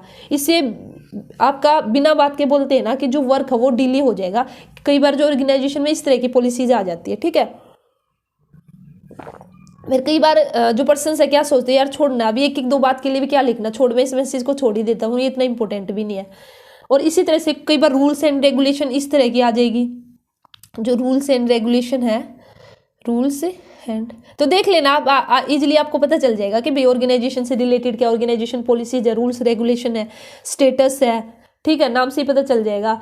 Complexity in the organisation structure है, ऑर्गेनाइजेशनल के अंदर फैसिलिटीज कैसी, ये सारी की सारी आ जाएगी। ठीक है, तो मेन तो यहाँ से पूछने के चांसेस जैसे मेंटिक के और ये साइकोलॉजिकल के। ठीक है, और इसी के साथ आता पर्सनल। पर्सनल में हमारा दोनों की तरफ से हो जाएगा। बैरियर रिलेटेड टू सुपीरियर, ठीक है, जो मैसेज भेज रहा है और जिसके पास भेजा जा रहा है, जो रिसीव करेगा। ठीक है, तो यहाँ पे बेसिकली क्या रहेगा, अगर सुपीरियर्स की बात करती हूँ तो fear of a challenge of the authority. चलिए मैं लिख ही देती हूँ यहाँ पे। फोर्थ हमारा पर्सनल बैरियर के अंदर हमारा किस किस की तरफ से है, सुपीरियर से रिलेटेड, सुपीरियर से रिलेटेड टू सुपीरियर। तो रिलेटेड टू सुपीरियर हमारे कौन कौन से आ जाएंगे, फियर ऑफ, इसके अंदर आ जाएगा हमारा first fear of challenge of authority. ठीक है, तो कई बार जो सुपीरियर है ना उसको डर रहेगा। अगर कोई जैसे सुपीरियर है, हाई अथॉरिटी है, ठीक है, हाई ऑफिस में है वो ऑर्गेनाइजेशन में, देख कोई हर एक क्या बंदा है, हर एक बंदा चाहता है कि भी उसको हाई पोजीशन मिले। ठीक है, तो वो इस होप से कई बार कुछ वीकनेस होगी ना उसको छिपाने की कोशिश करता है, अपने आइडियाज़ को भी कई बार नहीं देता कि भी हो सकता है कि भी कभी मेरा पसंद ना आए और बाद में मेरा प्रमोशन होने को था और कभी ना हो जाए। तो ये हमारा इसके अंदर आ जाएगा। सेकंड इसमें आ जाएगा lack of the confidence in subordinate. ठीक है, lack of confidence in subordinate. तो इसके अंदर बेसिकली क्या रहेगा, जो टॉप लेवल सुपीरियर होते कई बार वे ये सोचते हैं कि भाई जो सबऑर्डिनेट है ना, जो लो लेवल हमारे एम्प्लॉयज है, वे क्या है, कम कैपेबल है, इसलिए वे क्या करते हैं, वे इग्नोर करते हैं कि भी उनको क्यों किसी तरह की जो भी जो इन्फॉर्मेशन है या जो भी सजेशन है उनके द्वारा, जो सबऑर्डिनेट के द्वारा जो सजेशन दी गई है, ठीक है, तो वे इस पे इग्नोर मारते हैं कि भी नहीं ये इतने कैपेबल नहीं है, ये इतनी अच्छी इन्फॉर्मेशन कहाँ से देंगे। तो इस वजह से भी हमारा बेसिकली ये बैरियर हो सकता है। ये तो था हमारा सुपीरियर की तरफ से। अब हमारा है बैरियर्स किससे रिलेटेड, यहाँ पे ए पॉइंट डाल लो उसको, रिलेटेड, इसी के साथ आपका कंप्लीट हो जाएगा। रिलेटेड टू, अगर सबऑर्डिनेट की बात करती हूँ मैं, ठीक है, तो देखिए सबऑर्डिनेट के अंदर हमारा क्या क्या आ जाएगा, सबऑर्डिनेट में आ जाएगा अनविलिंगनेस टू कम्युनिकेट।